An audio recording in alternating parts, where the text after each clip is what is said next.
Welcome to the Putt Crew. I'm your captain, Camille, and I have my alternates with me. I'm Mal. And I'm Robert. And today we are diving into chapters 8 and 9 of the long game. Woo! So here are your spoiler warnings, you ding-dongs. Spoiler warning, guys can also come multiple times. Yeah! Crazy. Spurting a little bit of a spoiler early on, but God. So this is your little reminder. We talked about it last week, but we are going to be running ads soon. That is kind of in the process. So if you join our Patreon, that $5 tier will get you ad-free access. We also just did like our monthly live stream, and it was actually a lot of fun. We started like reading random quotes from books and like letting people try to figure out what it was from. And we had a lot of fun. You guys are really smart. And if you join the Patreon, you can go back and you can watch the old live streams. So extra. Also, I did want to point out, if you go to patreon.com and subscribe there, you don't have to pay the like app store fees, like the Apple fees and stuff like that. So it's actually a little bit cheaper to go to patreon.com and subscribe that way rather than going through like the Patreon app on your phone. And then, hey, Etsy. My friends, we have Etsy. I don't know why I'm doing my shitty Russian accent, but we have Etsy. Ilya Rozanov wants you to know we have an Etsy shop. Hey, asshole.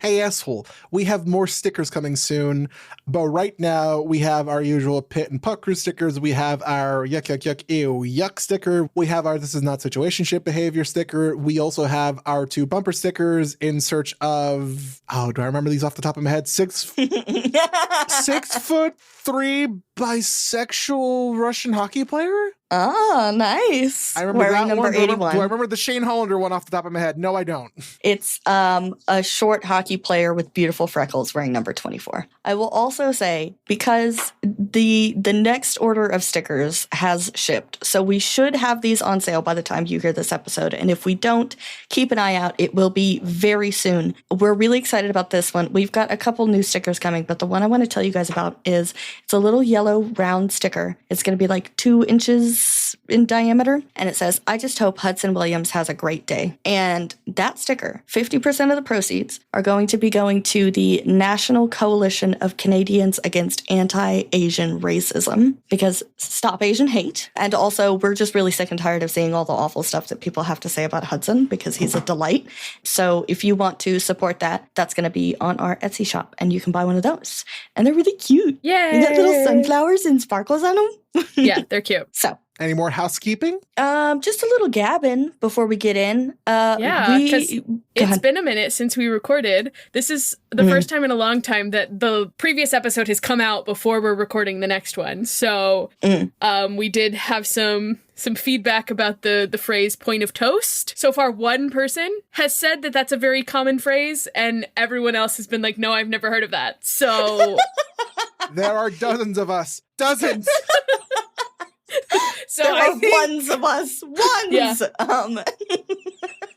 Somebody said it's specific to when you, like, cut toast before you... So I'm like, okay, so that's, like, fancy. Shane Hollander, like, is, like, making, like, sunflower toasts and little heart toasts and, like, cookie cutters, you know? He's got a plan for everything, including his toast. I just got back from vacation. Haha, brag. I went to Maine with a friend, and we specifically booked a place to stay because it was called the Lighthouse Cottage. And then I got there and I realized that like everything is called a cottage of some sort because they're very big on cottages in Maine. But I booked it for obvious reasons. And so we got like our rental car to drive up there. And they're like, okay, here's your Jeep Cherokee. And I was like, oh my God, we're taking a Jeep Cherokee to the cottage. This is the best vacation ever. So that like just made my entire year. I also, during that trip, learned how many AO3 tabs you're allowed to have open on your phone. It is 500. What the fuck? Mal, hold on. I don't know what number I was expecting, but it was definitely not that. Yes, that is the maximum number of Safari tabs they will let you have open. Okay. Are you going to start reading those? All 500 Yes. tabs. No, I have actually whittled it down now. It's only like 480. So like I've been making my way. Only 480. Listen, That's better than 500. Also, I learned that we're famous. We're famous? What? Because a friend of mine went to her favorite coffee shop in Madison, Wisconsin, talking to the barista and like mentioned the Pit Crew. And she was like, oh my gosh, I love the Pit Crew. And I was like, What? What? People know who we are? Wait, what? In Madison, Wisconsin? Yes. If you are the one listener from Madison, Wisconsin, we want to know who you are. Please comment. If you are a barista in Madison, Wisconsin. I went to that coffee shop, one of the best breakfast burritos I've ever had in my life. So like, Drop the name of the coffee shop. it's called Ancora, I think, in Madison. Okay. Well, wow, that's amazing. You did not tell us this before we recorded. No, I didn't because I wanted to tell you on the recording. My God, that's really cool. Yeah, Mal wanted the raw reaction. We also found out that we have a listener in Latvia, and I was like, oh my God, we have a listener in the country that beat Ilya Rozanov at the Olympics. How do Latvians pronounce their country's name? Because it's not Latvia, that's for sure. Like, every time I say something, I'm like, wow, there are people around the world listening to me, and that's probably not how they say that. We are unfortunately stupid Americans, but not like the bad kind of stupid Americans. We just like... We're the stupid Americans who are still trying. Oh, I have one more update, one more brag. This weekend, my softball team did in fact win the playoffs. So Whee! you're listening to a championship athlete here. Woo! I also have convinced Robert to play softball with me in the fall. So starting in September, expect some updates about me and Robert's softball journey. It's going to be a grand old time. If we don't win, I'm blowing my shit smooth off. You what? Okay, You God. can't say that. Jar. That's definitely Robert, the jar. that's not what the Listen. fall league is for. It's The fall not- league is for friendship and for fucking, which is why I need you there. Tell me find my wife. I did tell you that I think I will be very happy to help you find your future wife and that you deserve happiness. Yeah. Mal is also visiting me in a couple of weeks from That when is we're true, I am. recording this, and we'll keep you updated. We spent a lot of time texting today, planning out what we're doing. I'm going to Six Flags for the first time in like 2 years. Wow. Thank you. Shout out to my job and the special website portal thing that my job has that gives me Six Flags tickets at 55% off. Shout out to you. But other than that, I think that's all the stuff. We can start talking about these chapters. Chapter 8. We're in Ottawa. It's October, my favorite month. We're going to be spending the next couple episodes in October. There's a lot that happens in October. Including Spooky Month, and also Max, this would be 2020, so this would Max like 21st birthday, 22nd birthday, an age. I love that man. I will always mention him whenever I get the chance. Gross. Robert's just trying to win points. Normally when I give stories, I always like to say, don't assume it's Mac. Here's a story that happened today that involved Mac. We were kissing and we were getting a little handsy or whatever, nothing too serious. And we both like, look, like it wasn't going to turn into anything. I had to like shower and record this podcast, but we both look up and my cat was just standing or like sitting there in the hallway looking at us with this look of like, God, I hate these fucking gays. She looked like a very well-loved stuffed animal, just like waiting for bedtime. Like her Yeah. eyes are huge. Like she has like galaxies in her eyes, you know? Here's some lore about baby girl. Her legal name is Nebula. Oh yeah. Yeah. Slightly related, when Mal and I were with my neighbors at the pool, I did say the term heavy petting, and one of my neighbors was like, "What's that?" And we had to explain to her what heavy petting was. And I was like, you're married and I'm not. How do you not? So we're in October. It starts off very, very dramatic. Ilya had a decision to make. He could play it safe and take the sure thing, or he could risk it all for a shot at glory. This is really giving Shane had never wanted anything so badly in his life. Literally almost a one-to-one parallel kind of from the opening chapter of this book. It's crazy. They're perfect for each other. Soulmates. And like I said previously, it's really giving a dating profile that says, I'm overly competitive about everything. Everything. Yes. Yeah, like, which is a red flag to me. 2 red flags together, that's fine. It's like, don't swim in that ocean. That's for them. They can be have overly that. competitive with each other. Leave me out of it. Yeah. And this is all over a game of Yahtzee with Shane's parents, by the way. Do y'all know how to play Yahtzee? No. No fucking clue. My educated guess, you roll the dice and then you win or you lose. You do. Oh. So I have played Yahtzee like twice. Yahtzee Pro Mal is going to explain. Yes, I'm going to explain Yahtzee after playing like twice in my youth. So basically you have 5 dice and you're rolling them and you're trying to get like combinations of numbers. And you have like a bunch of rolls in a round and you're basically trying to fill up like your scorecard with a bunch of different combinations and get the most possible points. So there's like It kind of sounds bingo adjacent in that you're trying to get a bunch of different... It's, well, like the combination things, like they're kind of poker adjacent, like Full House and... Oh, I know nothing about poker. So there will be like one row that's like ones, and so you're trying to get like as many ones as possible, and then you add up the number of dice and then like put it in your little scorecard. And I can't remember exactly how many rows there are on the scorecard, but basically you're just trying to get as many points as possible. And so a Yahtzee is when you get 5 of a kind of any number, and that's worth 50 points. And so if you get additional Yahtzees after that point, they're worth 100 points. And so basically, Ilya had a full house, which is 3 of a kind and 2 of a kind when he initially rolled, so he would have gotten 25 points for that. He rolled again and ended up with 4 threes, which is just the sum of all 5 of the dice, so he could not have scored more than 18 here, just mathematically. And then he rolls it again and like ends up with. So that's sort of what happened there. My note is, this sounds like bullshit and made up. Well, all games are made up. Fair. Yuna's like, she doesn't know why they invite him over, and it's because Ilya brings the good hand pies, the best hand pies. What the fuck's a hand pie? It's a pie that fits in your hand. I didn't know either. Okay, it's a pie that's like, it's like an empanada. When I looked it up, that's kind of what I was thinking. But it looks like a pie, but it just like fits in the palm of your hand. So like a personal pie, basically. So it's folded over. It's not like there's a bottom crust and a top crust. It's just like folded over with the filling in it. So like what you get at McDonald's, essentially. No. You never had a McDonald's pie? No, of course I have. Of course I have. But these are like half circle Actual, shaped. like, okay. Yeah, these are actually like vision. Yes. An empanada. Shaped like an Okay. empanada. So, Yeah. okay. So, but I honestly, this is just not what I ever would have thought to have called. Like, it makes sense. It's a pie that goes in your hand, like, whatever. Yeah. But I thought it was going to be some, like, Slavic thing that he had, like, introduced them to. It's not. No. Like, it's not. It's just a pie for your hand. It's a recommendation from Harris. We have another mention of Harris, which makes me so happy. I love my close personal friend Harris. I love how obsessed with Harris Ilya is. Like, he loves this guy, and I love that. Do you think that Ilya has anxiety dreams about having pies for hands? No, I think he's too busy having dreams about his mother. Okay. Well, in between dead mom dreams. He's trying to introduce his mom to Shane, and his hands are pies.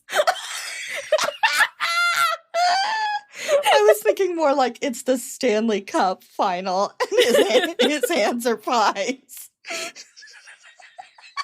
He's trying to introduce his mom and Shane, but the only word he can say is pie. Pie! Oh. Pie! It's so stupid.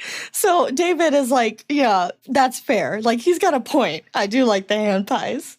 So then Ilya's phone starts ringing and he starts smiling at his phone and he leaves to take the call. And Yuna's like, let me guess who that is. And Ilya winks at her. I love that Ilya is just hanging with the Hollanders when Shane is in there, and they have this rapport where like Yuna can recognize, like, just off the smile, oh, who's calling? Mm-hmm. I love that they really were like, Shane was like, everybody's got to get really cool about a lot of things really fast. And they were like, word, you're our only kid. So, okay, sure. Whatever you say, babe. Like, So Shane is on the phone and he asks how it's going. Ilya says, I'm at your parents' house. Shane's like, what are you doing there? He says, destroying them at Yahtzee. Shane says his mom's not going to like that. And Ilya says, she loves me, which is true. you know, he's destroying them at Yahtzee. And I was like, see, Yuna, Shane doesn't have to let him win. He's very good. If Ilya Rozanov can't beat you at your own game, then he is having nightmares about it. I promise. While he's on the phone, he's kind of strolling around to the mantle, looking at a bunch of framed photos of Shane as a child. Says they're mostly in hockey gear and that he was an adorable kid. So my question was, are there baby photos of Ilya? Are there photos that he could get his hands on so that Yuna and David could put them up around their house and like on the mantle as well? Do those exist somewhere? I would imagine they exist, But like, did anyone hold on to them? yeah, the issue would be getting his hands on them, I think. Mm-hmm. Yeah, because, like, to borrow from Wicked, I do not believe that Ilya's father was a sentimental man. Well, and also, at this point, Ilya's not going back to Russia. No. And I don't think he's in any good terms with his brother to be like, hey, bro, can you send me, like, baby photos of me? He wouldn't even make the fucking call. He wouldn't even say, hey, bro. No. But I mean, I think if he managed to get his hands on a baby photo, it would be displayed prominently in the Hollander household because... Maybe Svetlana could. Well, I guess not book Svetlana. Not book Svetlana. Show Svetlana could. Maybe someday, I hold out hope for Ilya's niece that maybe someday she'll be like, hey, my dad died and I have all these things to give you. You know? Surprise! Unrivaled actually takes place like 15 years in the future where Ilya's niece grows up. Confirmed, actually, it starts right where we leave off here, so. Right at the end of Long Game. So Ilya asks Shane if he's ready for the game. Shane says, sure, it's just Boston. Ouchies. Ooh. Ilya does note that his team has not beat Boston in a while, which that's gotta suck. Ooh, Ouch, Charlie. So he calls Shane cocky. And Shane says, you like it? And Ilya says, yes. And then Shane asks if Ilya's going to watch the game, and Ilya says, maybe. And he's tracing a finger over a picture of 17-year-old Shane in his junior hockey uniform, which is the age that he was when they met. Oh my God. I swear to God. He's like literally talking to this man on the phone that he loves and like caressing the face of the 17-year-old version that changed his entire life. Oh my God. God. And so Ilya says, well, maybe we'll just watch a movie instead. And Shane calls him a dick. And Ilya's like, you like it. And Shane says, I do. Toxic top Ilya, back at it. You've been gone for a while, pal. We've got a lot of very phallic words here, though, like cocky, dick. You think about dicks a lot for a lesbian, I'm just saying. Well, yes, but also I'm like, it's interesting that these words... It's almost like it's a gay, smutty book. Mal is dissecting the text and is like, I wonder why this particular word is chosen. What does it mean? Rachel Reid, I'm in your mind. I'm more thinking about, like, the etymology of the words and, like, why, like, does cocky come from cock? Etymology of the word cocky. Cocky comes from the noun cock, a male chicken. Yes. A male chicken, combined with the adjective suffix y, comparing an overconfident person to a strutting rooster. Okay. I was thinking it was like cocky, like maybe big dick energy, but like rock hard. Yeah. Yeah. I love how we all forgot that cock is another word for a chicken, and we're all just like, cock, yes, the word that is only used for penis. Chicken in my penis book? Can I just say that I watched the Yaga trailer and I literally was like, he's pulling his buck out. To be fair, we get some chicken later on. So Shane says he also likes the rest of him and he's been dying to have Ilya inside of him. And Ilya, because he's an asshole, says, you're on speakerphone, by the way, just to make Shane freak out. Fucking got his ass. Best prankster of all time, Ilya Rozanov. First off, this is insane behavior from Shane. Also, why the hell would you sext Ilya before the game? Why would you sext me before the game? But also, secondly, like, you were hard, weren't you? Well played, Ilya. Whole because part of me likes to imagine that Ilya says this because he knows, like, Shane has a game to play. He needs to focus and, like, dumps cold water on him. He's like, whoo, calm down. You know, you got a game to play. You need to lock in. Because he's at this point, it's not like they're rivals as much, right? And so now he's like, hey, lock the fuck in, babe. Like, whoa, put it back in, you know? One of us needs to be good at hockey. Ilya's good at hockey. His team is not good at hockey. So Shane says, I should go. And then there's a long pause. And it says, the same long pause that made an appearance at the end of most of their phone conversations. Both men needing to end the call, neither one wanting to. It's giving... you hang up. No, you hang up. No, you hang up. Okay, I saw this absolutely bananas formatted cool thing, and it was like Ilya Rozanov's lost phone, and you can like put in the passcode to get into his phone, and there's like a hint. as to what the passcode would be. And so you click through, you use your context clues, and you click through into his phone, and then you can look through his text messages, and you can look through his notes app and his photos and his Instagram.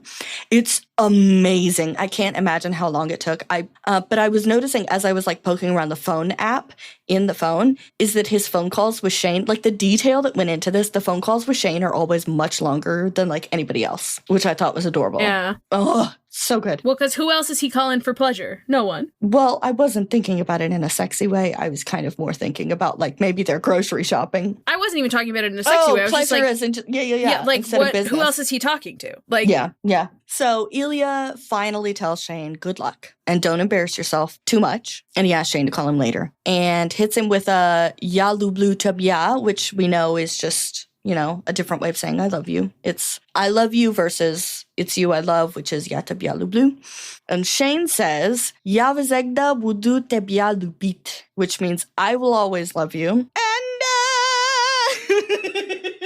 I always make Camille take a stab at the Russian because I know, like, if it was coming out of my mouth, it would be totally wrong. So you want me to get shit on by the people who are like, that's not what that is. That's not how you say that. Listen, we try.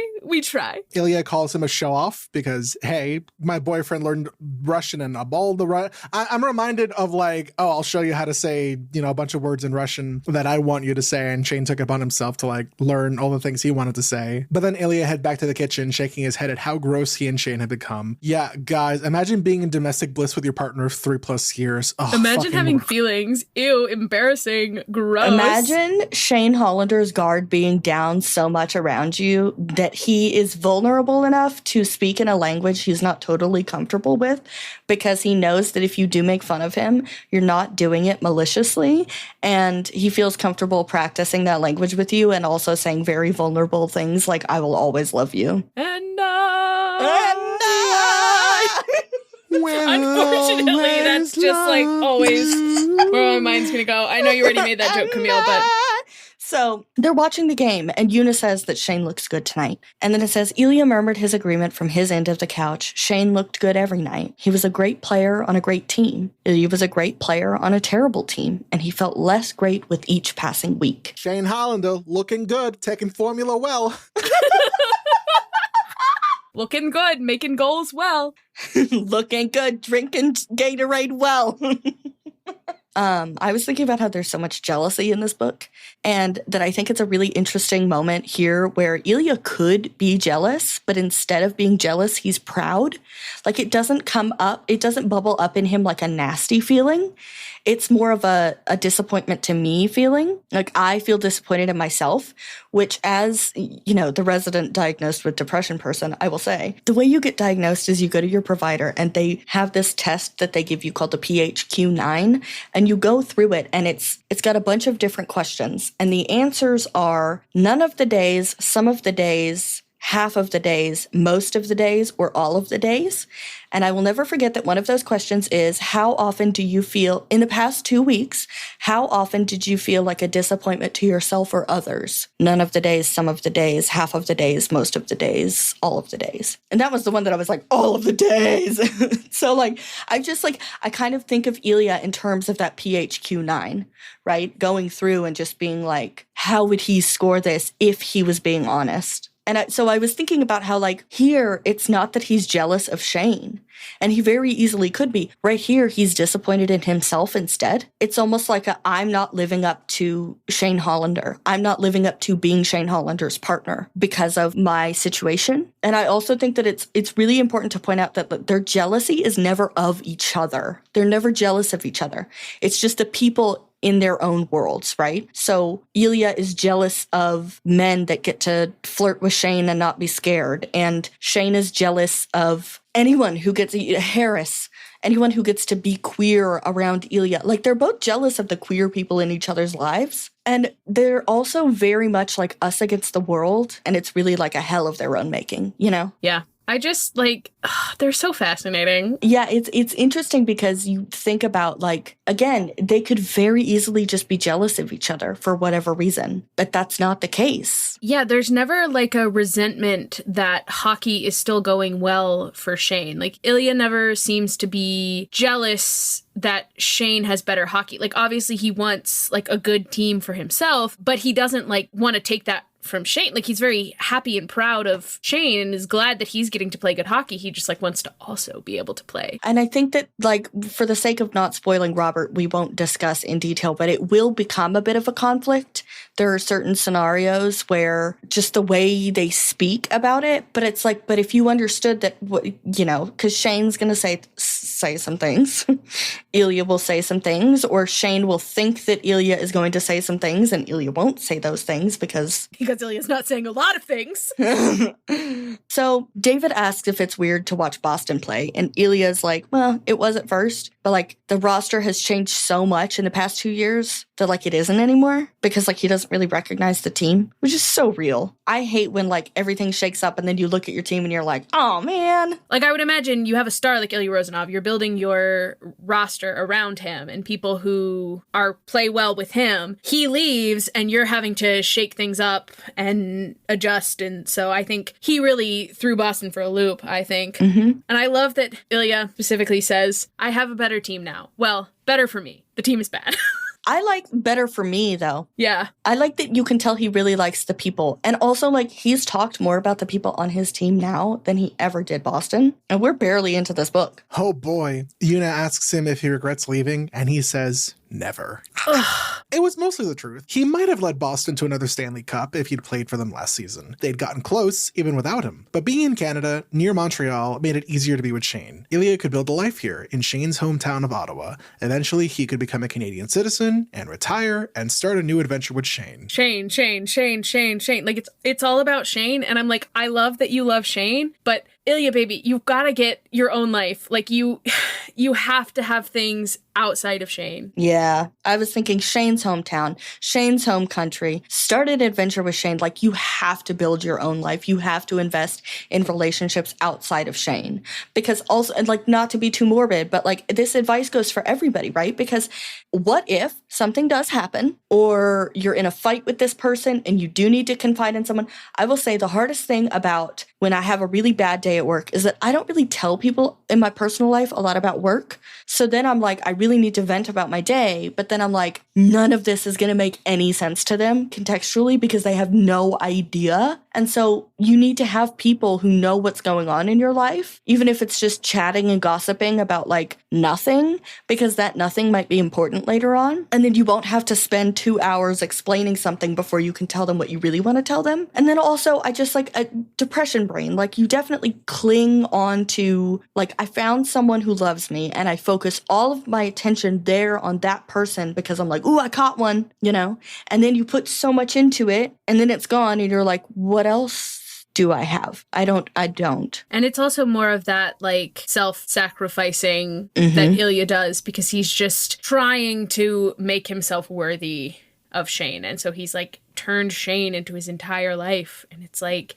buddy. It's and the thing that's very important to remember is that Ilya's happy to do it. But then if you really look, he's not happy with the end result, but he's happy to continue doing the actions, right? And so it's one of those things where you have to be like, Ilya, we need to be a bit more intentional though. Like, maybe you should have more than just one fun car. Why not? You're a millionaire. Why not? Just because Shane doesn't like it, you know? Like, yeah, Ilya, do fun things, have fun things, go have fun, you know, spend time with your friends. You are allowed to spend time with your friends instead of with your partner. And I get it. They don't spend a lot of time together. But even when Shane is not in town, Ilya is not going out with his team. And I want to make it clear. We're not bashing Shane here. We're not trying to say that, like, he's being controlling or he's, like, asking these things. No, we're totally bashing Ilya. 100%. This is on Ilya, I think, more than it is on Shane. Like, Shane, of course, was like, hey, what if you went to Ottawa? And then Ilya was like, yes. Was like, what if I made Ottawa my whole life? But what if I specifically made Shane Hollander's Ottawa my entire life. Like, he has not made Ottawa his own home. Like, he just kind of like sits around and is like waiting for Shane to come back. He's kind of a damsel. And he is definitely in distress. But again, as the person with depression, right, you get to the point where you're like, no one's going to save me, and I don't have the energy to save myself, so I guess I'll just die. That's very common, you know? I guess I'll just wither away. That's too relatable. So the Hollanders, of course, are excellent hosts, and they keep offering him things. And I love that he's like, oh, they're excellent hosts. And I'm like, you are their son. What did you expect?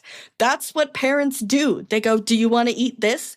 Do you want to eat that? Can I get you a blankie? Do you need something? And then they're like, do the dishes, do this. And you're like, oh, fuck. No, I moved out for this reason. So David offers him a Coke and he refuses, saying he's still full. But I love that they have Coke. Like, they have the things that he loves. And so David had apparently made chicken parmesan, one of Ilya's favorites. And Ilya had eaten more than he'd needed to, especially after eating 2 hand pies. Gang, is this a thank you for the pasta kind of thing? Like, what uncultured monster eats chicken parm without some kind of pasta attached? No, there's definitely pasta. There's always a bed of pasta under it. Yeah, there's pasta. You serve it on a bed of noodles. Yeah. And so I saw a thread not long ago where somebody was like, I can't remember if Ilya's love of chicken parm is like canon or if that's a fanfic thing. It's canon, babes. Do you know how many people I've seen and they'll like put a quote or like mention a scene and they're like, does anyone remember what fanfic this is? And I'm like, it's from the book. That is in the book. Are you okay?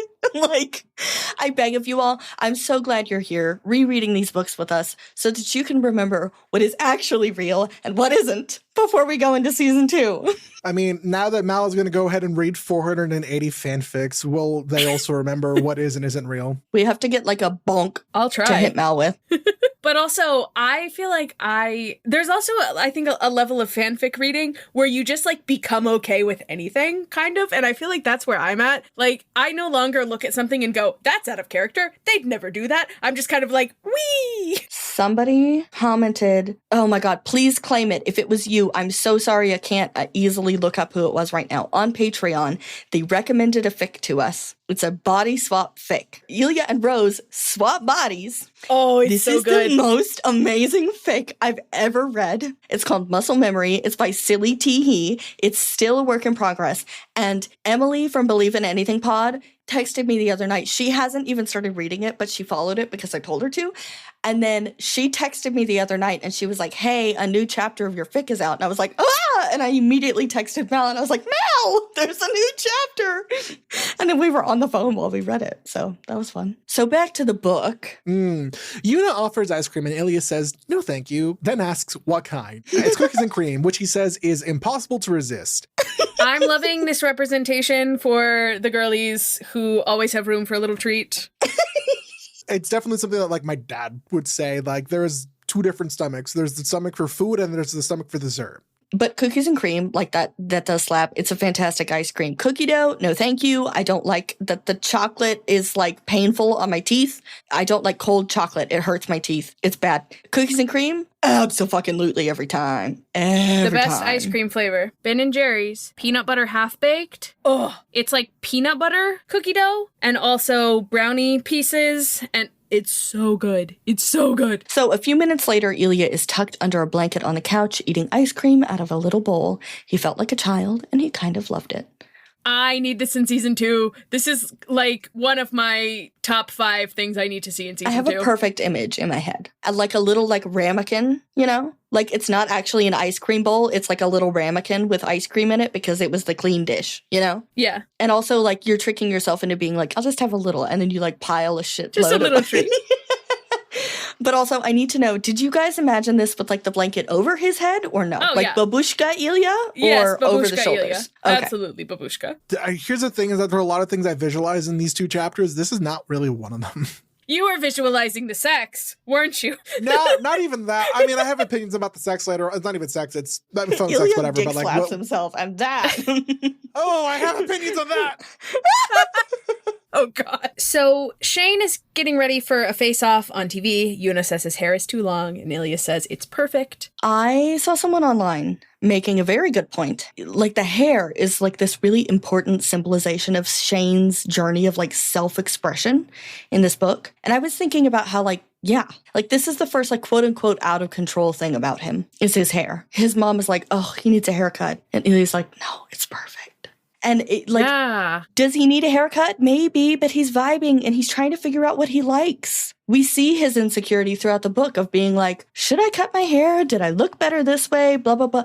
But he's like actually changing things about himself, right? He goes shopping with Rose. He's going to go shopping with Rose. He's trying a different hairstyle. He's venturing outside of this very rigid box. As much as we give him shit for wanting to hide in this closet and be so controlled, he is venturing. He's trying new things. The hair changes are very true to the queer experience because you're trying to figure out, like, who am I? What am I? Now that I know this thing about myself and I'm more secure in my sexuality, like, let's have some fun with it. Because also I think, not that like long hair makes you gay, but I also think like there is sort of a connotation for some people sometimes that like a man with longer hair is like more feminine or whatever, like quote unquote gay, or I wonder if there's also a bit of that to it, like kind of trying to break out of the like straight good boy image that he's been cultivating his whole career by like doing something, and the hair is just a thing that he can control right now. And he's like, you know what, maybe I won't spend my time going to get a haircut. Maybe I'll like sleep in with Ilya. Maybe I'll spend my time driving to Ottawa. Yeah. Meanwhile, all three of us got haircuts in recent history, so you know, hey, we're out here living our lives. I went to a gender neutral barber shop. It was fantastic, and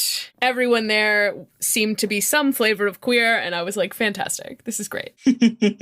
Shane gets a pass from JJ. He is on a breakaway, and he does this little like backhand fake out, which is amazing. So that makes the goalie move, and then bam, forehand shot over the goalie's shoulder, scores, and then winks at the camera.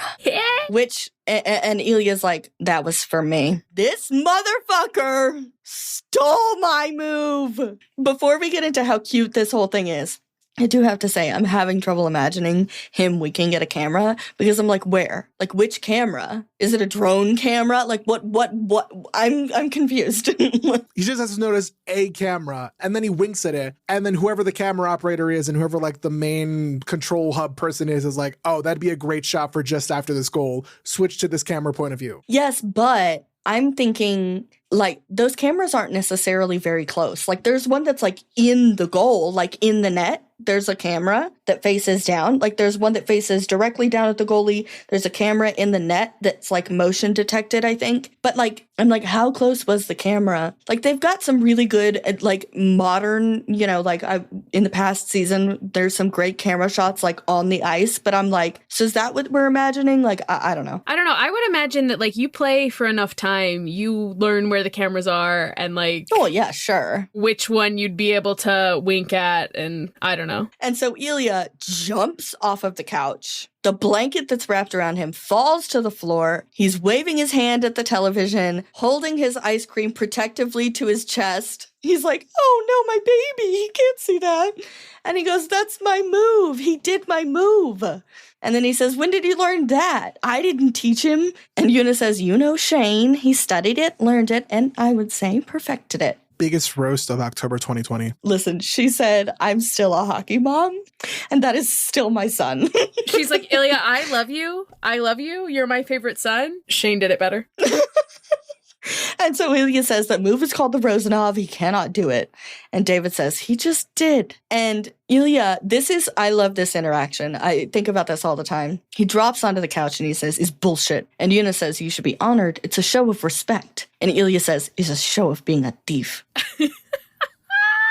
I think about that all the time. It's a sign of respect. It's a sign of being a thief. I think about it all the time. And I love that David is like, you know, kids are practicing that move all over the hockey playing world. Like, half the NHL is probably practicing that move, but no one can pull it off except for you two. It's just another piece of evidence that, like, there is literally no one who gets them the way the other does. Yeah. Like, I think about that quote from Heated Rivalry all the time, where Ilya's thinking how he was supposed to stand alone at the top, but now he knows that he's going to be at the top alone with Shane, and they're just going to keep passing each other and, like, trying to claw ahead, and, like, he's, like, so fucking excited for that. Like, they're just, they have no equal but each other, and, oh, it's so good. I think it's important to remember that they make each other better, and so it's like if you're climbing and you use the other person as a hold and you climb above them and then they do it for you, like, you're still making them better, you know? They wouldn't be able to do this without each other because there would not be a motivation to do this. Yeah. The bar would be lower. And so, of course, Ilya says, I can do it faster. Shane was on the bench. He is over on the bench, grinning and looking way too fucking proud of himself. Ilya shoved a spoonful of ice cream into his mouth to stop himself from smiling back. You little shit. Shane laughed in the face of his boyfriend's fury. Did you like that? How did you learn it? Like it's hard. What? Like it's hard? So, Elle Woods. Yeah, clown to clown. Literally the first thing I thought of. You learned the Rozanov? What? Like it's hard? I'm gonna headcanon that Shane loves Legally Blonde. It's also a great movie. Can I just say, I imagine Shane at hockey camp teaching the kids how to do the Rozanov, and Ilya's like, stop, you can't do this.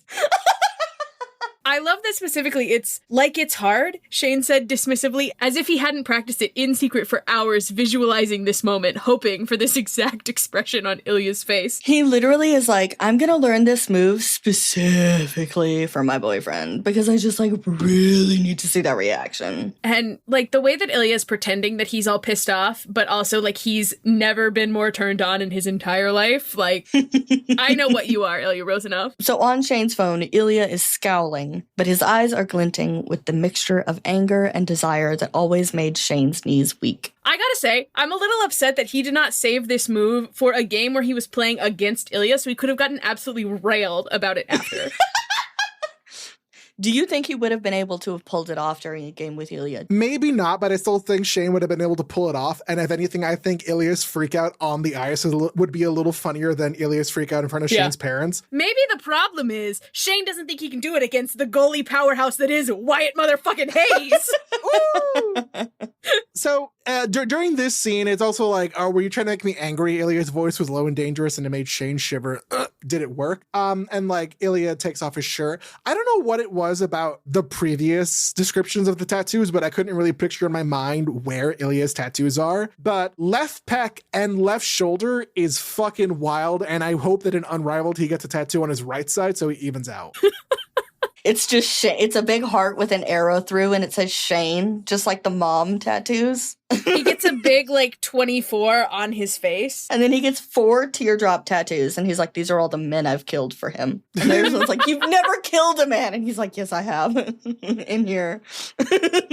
So Ilya tells Shane to take his shirt off, get on the bed. And Shane takes a second to snap his phone into the tripod he'd had the foresight to set up next to his bed. He'd known his little stunt on the ice would make Ilya horny as hell. He'd been counting on it. Listen, on one hand, none of this was accidental, and the first time that he saw him, he knew he wanted his body. He laid the groundwork, and then just like clockwork, the dominoes cascaded in a line, you know, Shane Mastermind Hollander. And then on the other hand, it's so fucking funny that we have tripods to have phone sex. Phone sex pros. What's really funny to me is that October 2020 in our timeline was around the, like, 2020 in general was where a lot of, like, the big name TikTokers of today blew the fuck up and started getting their, like, ring lights, tripod and holders, and ring lights and all that jazz. So I want to imagine that if Shane and Ilya were in our universe, they would still have these tripods, yes, but also Ilya would rock on TikTok. He would love it. Shane asks, do you have plans for me? In Russian. Good God, he's trying to kill this man. I love toxic bottom Shane Hollander. That just makes it sound like his farts smell really bad. It's the diet, bro. Here's the thing with first Shane, off, plot twist. Shane Hollander's diet is actually because he's a committed bottom now.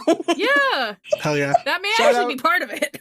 we routinely bring this up in things we record, but like, hey, shout out to fiber. Eat more fiber, please. People in our age bracket get colon cancer left and right these days. Yeah. Where did you hear that? Podcast, probably. But if anyone has the toxic bottom smells, it would be Ilya, who routinely eats. By the way, while you guys were talking, I did finally remember the code to open up Ilya's phone, and I went to the McDonald's app in this fucking phone. Where it's constantly like McGriddles, hash browns, large iced coffee, McNuggets, large fries. I'm like, damn, I can't believe Ilya Rozanov should be shitting. Shane says that he thinks he should get a reward for perfecting the move, and Ilya's like, it's just okay. Like, whatever. Nah, that's whatever. I love how committed he is to pretending that was not the sexiest thing he's ever seen in his life. Do you want to bet that, like, Yuna has a security camera set up in the living room, and she has a video, and she, like, sneaky sent it to Shane and was like, do not ever tell him that I sent this to you.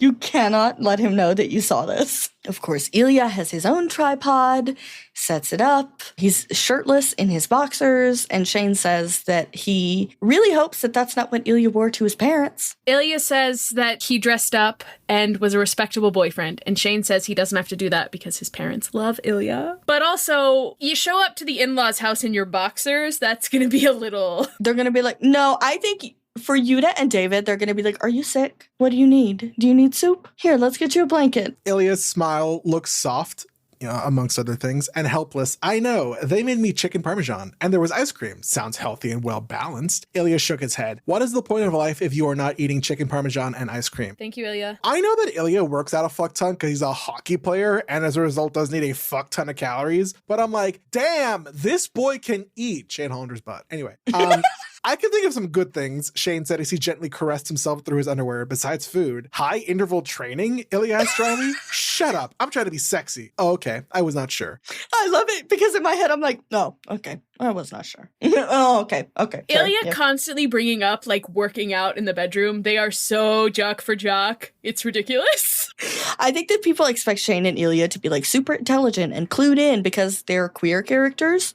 I almost think, and I'm basing this off of, like, my own thing is, like, I don't know if I said this on the pod. I met a MAGA Republican, pro-choice, anti-birth control, anti-trans heated rivalry fan, and she was queer. And I was like, whoa, wow. A lot of contradictions there, girly pop. Woo! We need a lot of therapy. But in my head, I idealize queer characters. Like, I see a queer character and I'm like, of course they would be like super liberal and free Palestine. And because like morally we're on the same page, and that's just not true. If you sat Ilya and Shane down at a table and you presented them with a pop quiz in math, they would cry, you know?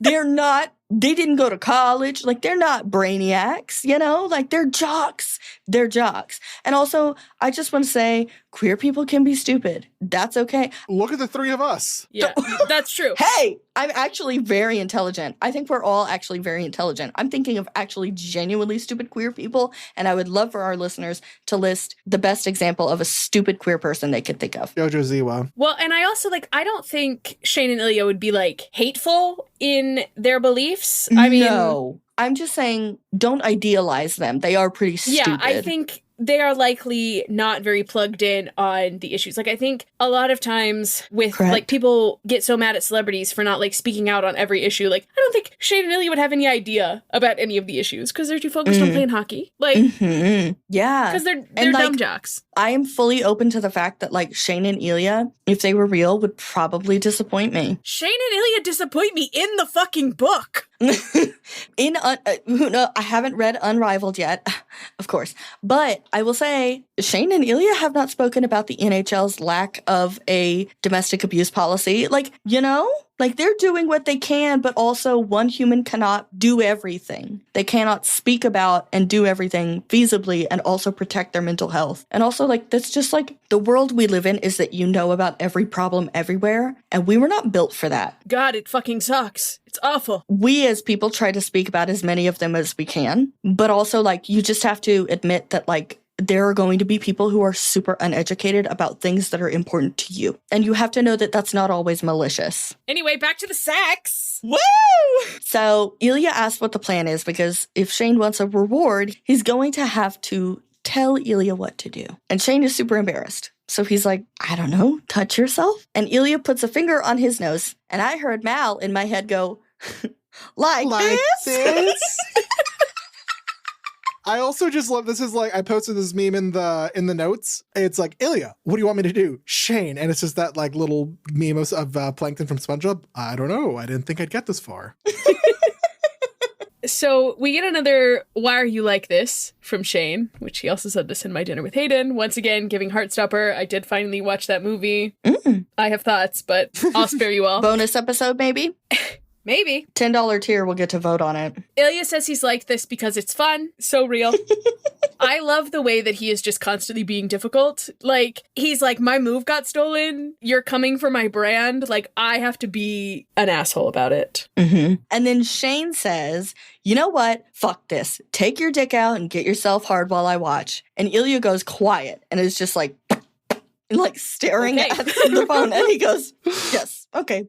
And I'm like, good job, Shane! You did it! You're getting a good grade in dirty talk, something that is normal to want and possible to achieve. And Ilya's like, all I have to do, again, we're coming back to heated rivalry, all I have to do is get him frustrated, and then he'll come out. If I get him frustrated, he'll come out, you know? Shane says, I wish you were here right now. Ilya says, that'd be weird with your teammates around.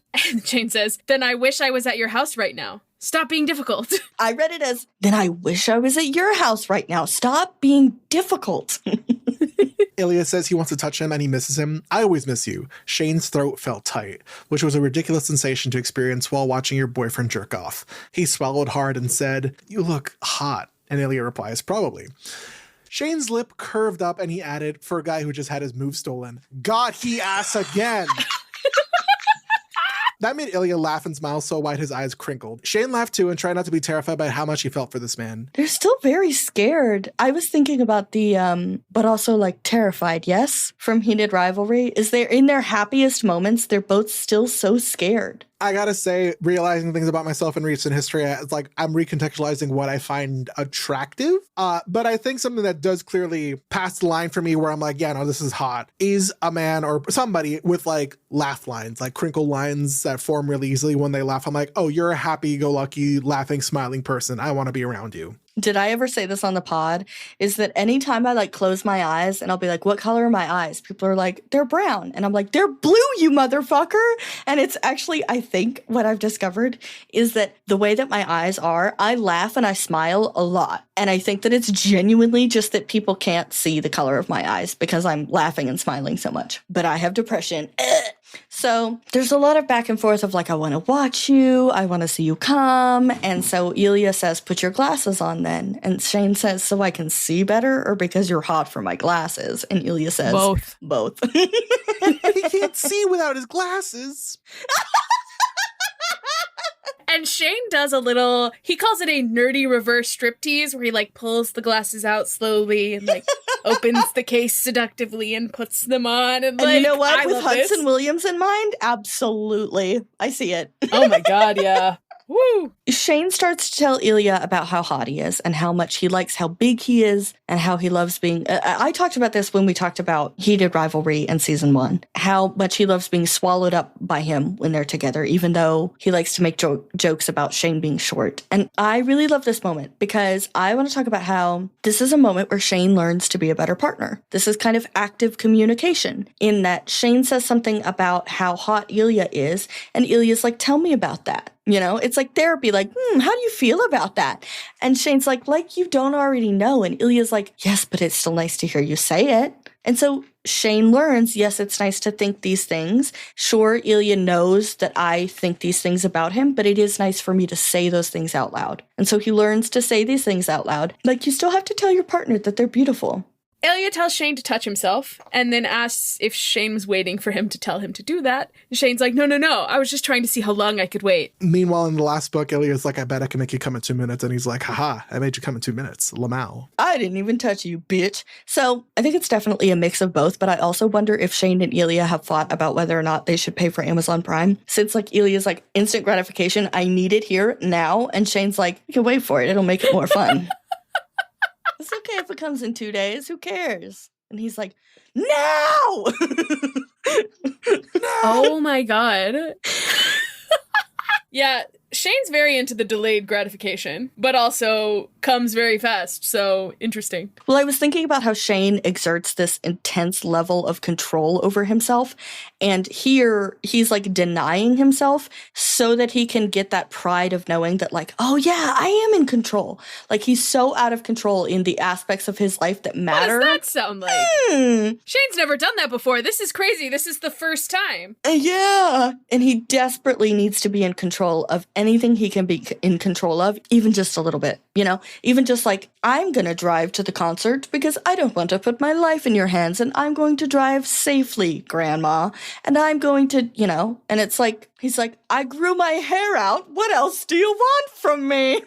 You know? Oh, God. All right. So Ilya then calls Shane a brat and then smacks his own stomach with his dick. Is this sexy? I can never be sure. Hi, Dick Haver here who likes people with dicks. The action itself, sexy enough, I guess. I don't fucking care. What I care about is the wording in the book because it threw me the fuck off and I had to reread it because I was cringing so hard. The full line. I'm going to stop before the comma so you'll see where I freaked out. Ilya let his dick snap backwards. Comma, slapping hard against his firm stomach. I had to do a double take. I'm like, cool, I didn't know Ilya's fucking kink is breaking his dick.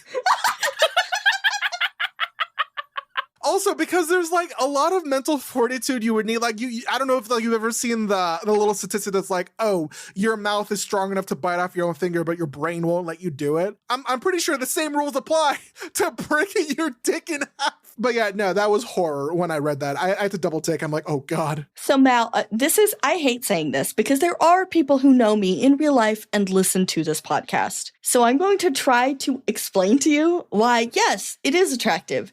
It's a meat. Yeah. You know? Does that make sense?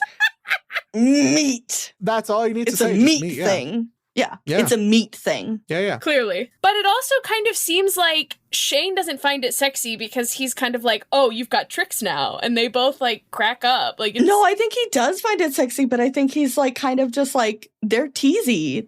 That's just what they do. Ilya did like a whole strip tease at the cottage and Shane is like, what the fuck is this? He still found it sexy. Funny and sexy can be together, you know? Yeah. No, sex is not allowed to be fun. So sex is for procreation only. Yes. And if you find any pleasure in it, you're going to hell. So Ilya tells Shane, he's like, oh, how's this? I haven't come in 3 days. And Shane's like, are you okay? Holy shit. Can I voice that I don't like how, like, I guess officially grammatically, C-O-M-E is how you describe, like, ejaculation. The internet has ruined my brain C-U-M as, like, the correct word for cum, like, the correct way to spell it. I thought, like, C-O-M-E is the verb, C-U-M is the noun. Yes, that's what I was going to say. Yeah. Yeah. I wasn't great at English, guys. But I think that I think we've got to the point in the English language where they've been used interchangeably so much that there isn't one that's, like, over the other. Yeah, so Ilya's apparently usually jorking it at least once a day. Ilya says he's fine. He's been busy, I guess, or maybe just like waiting to Shane. And this is just another instance of Shane only clocking in on the sex part. Like, he hasn't picked up on the other ways that Ilya is not okay, but like this, he immediately knows this is wrong because like sexually, like they're so compatible and like they know each other so well that that's the first place he's able to notice that, like, hey, something's off here, despite all the other bits of evidence that have been missed so far. You know what I really didn't think about is the fact that, like, yes, they've been together for 3 years, but how many days have they actually spent together? Not a lot. I mean, I even think about, like, for the first year of their relationship, he was still in Boston. That's even harder. So, what, doing rough back of the napkin math? It would be roughly, 2.5 years of several weekends and then the off season. I don't know. I want to say like 2 months total. Yeah, that's crazy. Like, I think that Ilya has more of a, here's food for thought.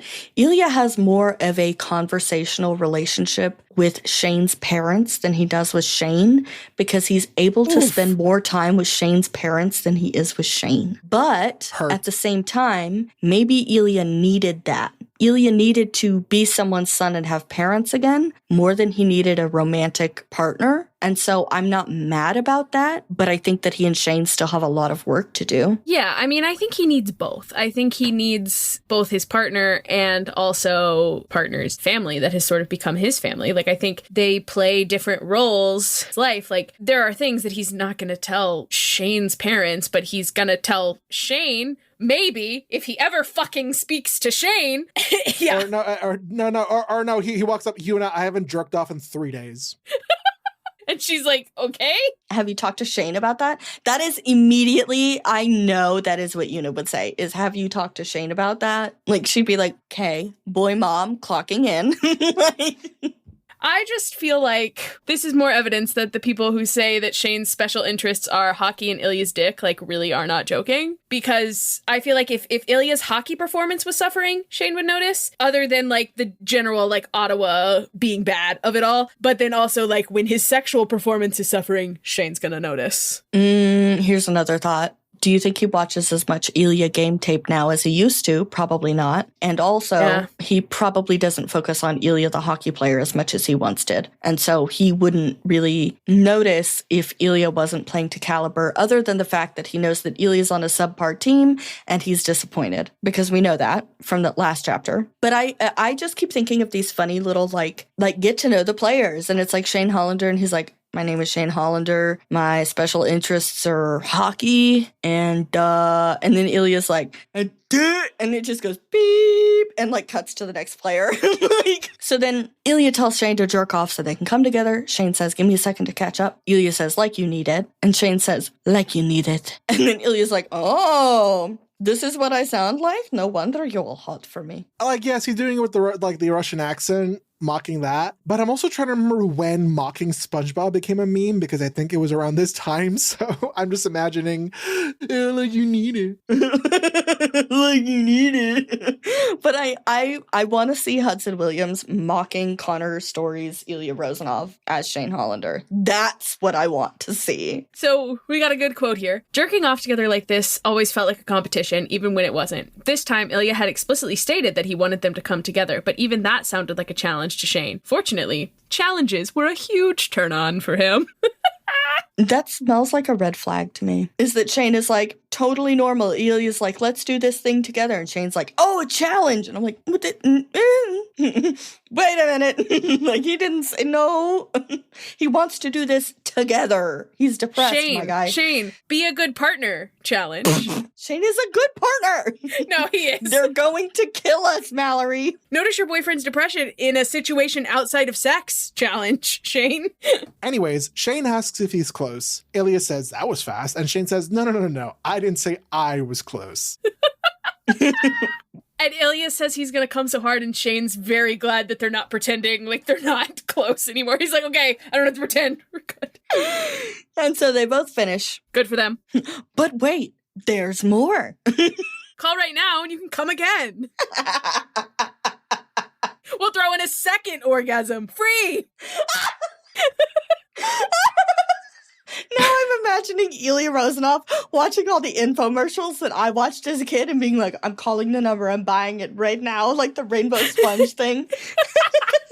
God, that's like, a fucking rainbow mine. Sponge. So Ilya goes for a couple more seconds and like more comes out. Is this something that penis havers can do? Yes, it is. Yes. God, the funny thing is I kind of understand the science because I read an article about it not too long ago, but I forgot most of the like big sciencey words. But man, that's mainly more with the science of like edging. The science of overstimulation, which is what this kind of is like, hey, you keep going. And like sometimes people with penises can, shoot more off again. Mm-hmm. That shit hurted. And it's not, after a while, it's not sexy anymore. So, like, for me, it ain't it. But hey, if you're out there and you got the right kind of mind for it. Robert's like, I have no experience. I'm just reading articles. But I will say that the articles say that shit hurts. and it's not sexy. And that shit hurted. Oh, God. So Shane says this is new. Ilya says, like you said, I have tricks. I can't wait. I already came up with the name for this episode. I'm very proud of it. Ilya Rozanov has a couple tricks down his pants. So Shane says, I need to shower again. And then he says, I love you. And this is proving me wrong, at least in this moment. But Ilya's expression turned serious, and for a moment, Shane's stomach clenched, as if he expected Ilya to tell him something awful. But all Ilya said was, "I love you so much, Shane." Shane knew it, but hearing Ilya say it in such a raw, unguarded way cut through him like a blade. The pain of not being in the same room as Ilya felt physical. 10 days, he said. God, 10. How was he supposed to endure 10 more days without Ilya, and then only have him for 1, maybe 1.5 before they'd be apart again? 10 days. The number sounded just as enormous when Ilya said it. They said goodbye, ended the call, and then Shane was alone again, and wishing like hell that there could be a solution to their problem. Shane, I have several solutions, but you're not gonna like them. You're gonna have to get real cool. Unfortunately, like, the solutions would create different problems. And I think at this point, Shane is not willing to face those different problems. I think that Shane is comfortable with the problems that he has now, and the change Yeah. is the problem for him. But I'm like, this is a man who is standing in front of a door that says push, and he's pulling on it, and he's going, whatever will we do? And I'm like, Shane, push through, push to the next step, deal with those problems, deal with the next problems, you know? And I want to grab Shane and be like, Shane, if I can tell you anything, it's that, like, the problems will be new, but you will always have Ilya, and you will always have your parents. Always. I'm going to And you take can your do door metaphor anything. and I'm going to expand upon it. So they've been outside in the desert. They're overheating. They have no water. They're dying, you know? And so they're standing at this door that says push, and they're pulling on it. And inside the door, you've got, like, the Arctic tundra. So you're going to have different problems in there. But some of the problems that you have right now, like the fact that you are actively dying of heat stroke, are going to be solved by walking through that door. And then you're going to have to figure out what you do from there. But unfortunately, all of Shane's plans have to do with surviving in the desert, because he's never really thought about going through that door. He's like, we'll go through that door someday,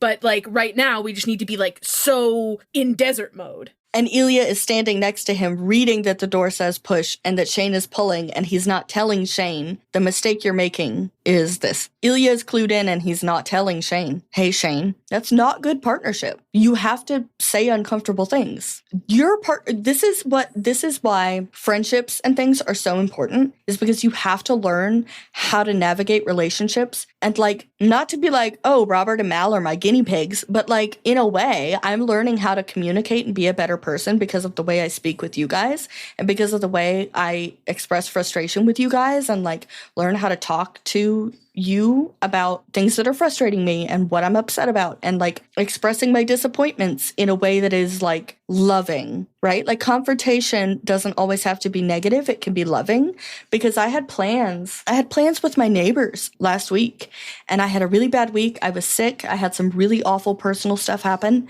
and I canceled plans the morning of, and they went out and still did stuff without me, but they walked past and they came up to my patio. I was sitting out on my patio, and at one point, one of them looked at me and she said, so are you really not feeling well, or is it just, like, your heart? That was confrontational, but it wasn't ill-intended. That was confrontation out of love, is that she was like, I want to know the truth. Are you actually sick? And I was like, no, I actually am sick. Like, otherwise I would have gone. But she was like, are you actually sick? Or is it all of this stuff that you've got going on that's making you not want to go out, you know? And so, like, confrontation can be loving, but you have to learn how to communicate. If you're not communicating properly, it's not going to help. But love without confrontation is not a healthy love, I think. I think part of their problem, Shane and Ilya, is that they have so few days together. Like, they have 10 more days apart, right? And then they're going to have a day, maybe a day and a half together. They're not going to spend that day and a half having a real conversation, because that's the only time they're going to get together. Like, they're holding on to this, like, fragile little thing, and they're like, I can't do anything that's going to ruin this day that we have together, you know? Right. It's like, why would we argue about a miscommunication we had 2 weeks ago when we could have a great day together? And it's like, well, because if you have this argument and you get through it, you could have more good days together instead of things building up. God. Once again, the inability to communicate is the real villain. And also homophobia. You've been fucking for 10 years and you only just figured out you could talk? To quote my favorite podcaster, but, you know. Thank you. Oh my God. So, chapter 9, Ilya wakes up from the same dream about his mother. And this time his hands are pies. No. Shane, he'll be here. Why are my hands pies? Pie. So Ilya wakes up from this dream and Shane is not there. Shane hasn't been there in 2 weeks. He reaches out for Shane though. And I realized that every time we get a mention of this dream, he always reaches for Shane. And I wondered if like subconsciously his brain knows that when Shane is there, these are those moments that we referenced earlier where Shane hears Ilya whimpering and making sounds and wraps his arms around him and kisses him behind the ear and says, I love you. And so I wonder if it's Ilya's natural body instinct after this dream is to be like, Shane is normally here holding me when I wake up from this. So we got a banger quote here. A doozy? A doozy, yes, thank you. Banger as in bang into my face like a fist. Banger, but Ilya is in a committed relationship with Shane. Banger, I hardly Banger, know her. he hardly Anyway, knows her. he had to go to practice. He still felt tired. He always felt tired these days. It could be because he was 29, which was hockey middle-aged, or because his terrible team had lost 5-1 last night. It could be because of the frequent unsettling dreams he'd been having about his mother. It could be because he missed his boyfriend. Could be because I'm depressed. No, he was fine. Normal. It's not like he ever stayed in bed all day crying. Mom. Yay for self-aware internal voice. But at what fucking cost? I'm like, this is why he hasn't come in 3 days, bro. He's been crying in his bed. The only wet spots in his bed are from his tears, dude. Camille! I'm like sad and also like, ew. Oh. So, okay, ask me why depressed people are always tired, because I have the answer to this question. Camille, why are depressed people always tired? Thank you so much for asking, Mallory. The reason that depressed people are always tired is because depression messes with your sleep cycles. And so you have very fitful sleep. So there's this common misconception that depressed people sleep all day. The issue is that they are trying to regain the rest that they lost because of the depression. And so because you're overcompensating for the fact that your sleep cycles are being interrupted by this chemical imbalance in your brain, it's messing with your sleep. That's why you're so tired. That's why you want to be in bed all day. And so one thing that an antidepressant will do is it will help you sleep more restfully. So when you start taking an antidepressant, your provider may remind you when they, or tell you when they give it to you, hey, maybe don't take this until like the PM, until maybe you're going to bed, just because it might make you drowsy. I was a fool. I didn't do that the first time. No! Boy, was I drowsy.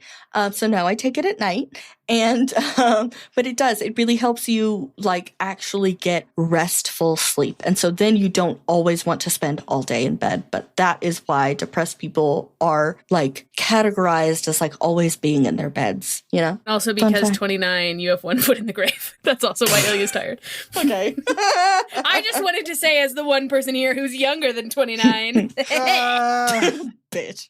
I don't like being old. I don't want to get older. Anyway, he misses Shane and all the domestic things like making breakfast together, making Shane drink his coffee from an Ottawa Centaurs mug, showering together. He texts Shane, how's St. Louis? And Shane responds, raining, and asks, how's Ottawa? It kills me. Ilya looks outside at like gorgeous fall weather, like it is described beautifully, and he responds, fine. And which like feels to me like even the most gorgeous days are just fine for him when Shane isn't there. And it's kind of making me think like Barbie has a great day every day. Ken only has a great day when Barbie looks at him. Like that's, I feel like Shane and Ilya, like Shane has a great day every day. Ilya only has a good day when he's with Shane. Mm-hmm. And so Shane asks, did you eat breakfast? And Ilya's like, you worry about the strangest things. Like this is the weirdest thing. That is such a loving thing to do. That is such a family thing to do. The most basic way to show your love is like, have you eaten? Can I get you something to eat? Like I think about friends that have had surgery or whatever. Like the thing you always do is like you bring them something to eat. Mm-hmm. Has anyone ever loved you, Ilya Rozanov? God. When I had my last heart operation, I was in the hospital and I could not keep anything down. And the one thing I desperately wanted was a Boston cream pie. And a friend showed up to the hospital, Boston cream pie. And I ate it off of a napkin and it was the best thing ever. That's love. Incredible. Yeah, exactly. Yeah. And so Ilya's like, oh, I was thinking, I'll go get a McGriddle. And initially he's like trying to annoy Shane, but then he's like, I actually don't really want a McGriddle. Like really bad. You don't like a McGriddle? It's so gross. It's so much sugar. Ugh. Okay, Shane Hollander. Diet Robert has spoken. It's not even because of diet. I don't like a lot of sugar anymore. I'm weird and 29. You're weird and old? Like 29. I still like a ham and cheese egg McMuffin. I had one for breakfast this morning. It was really good. I used to like their like bacon, egg, and cheese on a bagel, and then I had a New York bacon, egg, and cheese, and it like ruined me for all other bacon, egg, and cheese bagels. So like, unfortunately, I can't do McDonald's. Right. But their sandwiches on a biscuit, any sandwich on a biscuit. So we get a very fun text interaction here. Shane, you shouldn't be eating that shit. Ilya, should I be eating hay for breakfast like you? Shane, it's not hay. And yes, probably. Ilya, I would rather have the sandwich that is made with pancakes as bread. Shane, gross. I agree, Shane. No, I love the sandwich that is made with pancakes as bread. He's like, America's amazing. No, it's Canada. Sorry. Canada. Whoops. My bad. Sorry. I think a lot of people are going to agree with this. I think that Shane's diet is about grasping for control over anything in his life that he can grasp control over. But I think in the book, he defends it by saying, like, I want to live healthy. I want to live longer. And I'm like, okay, but is that subconsciously to make up for all the lost time with Ilya? How dare you? Probably. I also wonder if some of it is trying to, because he's also like, I play better hockey when I eat like what this. What if I'm the best? And so if they do find out, or if I tell them, they won't hate me because I'm so good that they can't. Yeah. That's where I was going with that. Yes. Like he's trying to like do everything perfectly so that nothing can go wrong. And it's just like, hey, Shane, buddy. Oh, no. Unclench a little. Oh, just the fun amount. So Ilya smiles and imagines Shane's nose wrinkling, bunching up his freckles, and he asks him for a pic. And so as he's waiting for Shane to send him a picture, he has time to pour coffee, get all his like cream and sugar, and then he finally gets his picture and wonders how many Shane had to take before deciding this one was good enough to send. He says it wasn't intentionally sexy, it was just Shane standing near a window, probably in his hotel room, wearing a light blue Montreal Voyageurs t-shirt and smiling. His hair was tucked adorably behind his ear on one side. I'm really imagining like the kind of selfies your mom would post on Facebook, like they use two hands to take it, the angle's kind of weird, and it's kind of an uncomfortable picture to look at. See, like, y'all are being silly with this, but like, for some reason, this description of Shane finally put in my brain why people fan cast Hudson Williams as Nightwing. I don't know why it was this description that was like, oh, like I can imagine the fucking Nightwing mask on him. And okay, cool. Now I'm Nightwing pilled. Okay. Can't believe you weren't already. To be fair, I'm always Nightwing pilled. That man in the comics has the dumpiest dumpy of all dumpies. Anyways, all Ilya can say is, I miss you, which Shane says back, then tells him to stop stalling and send a pic too. And Ilya sends a thirst trap.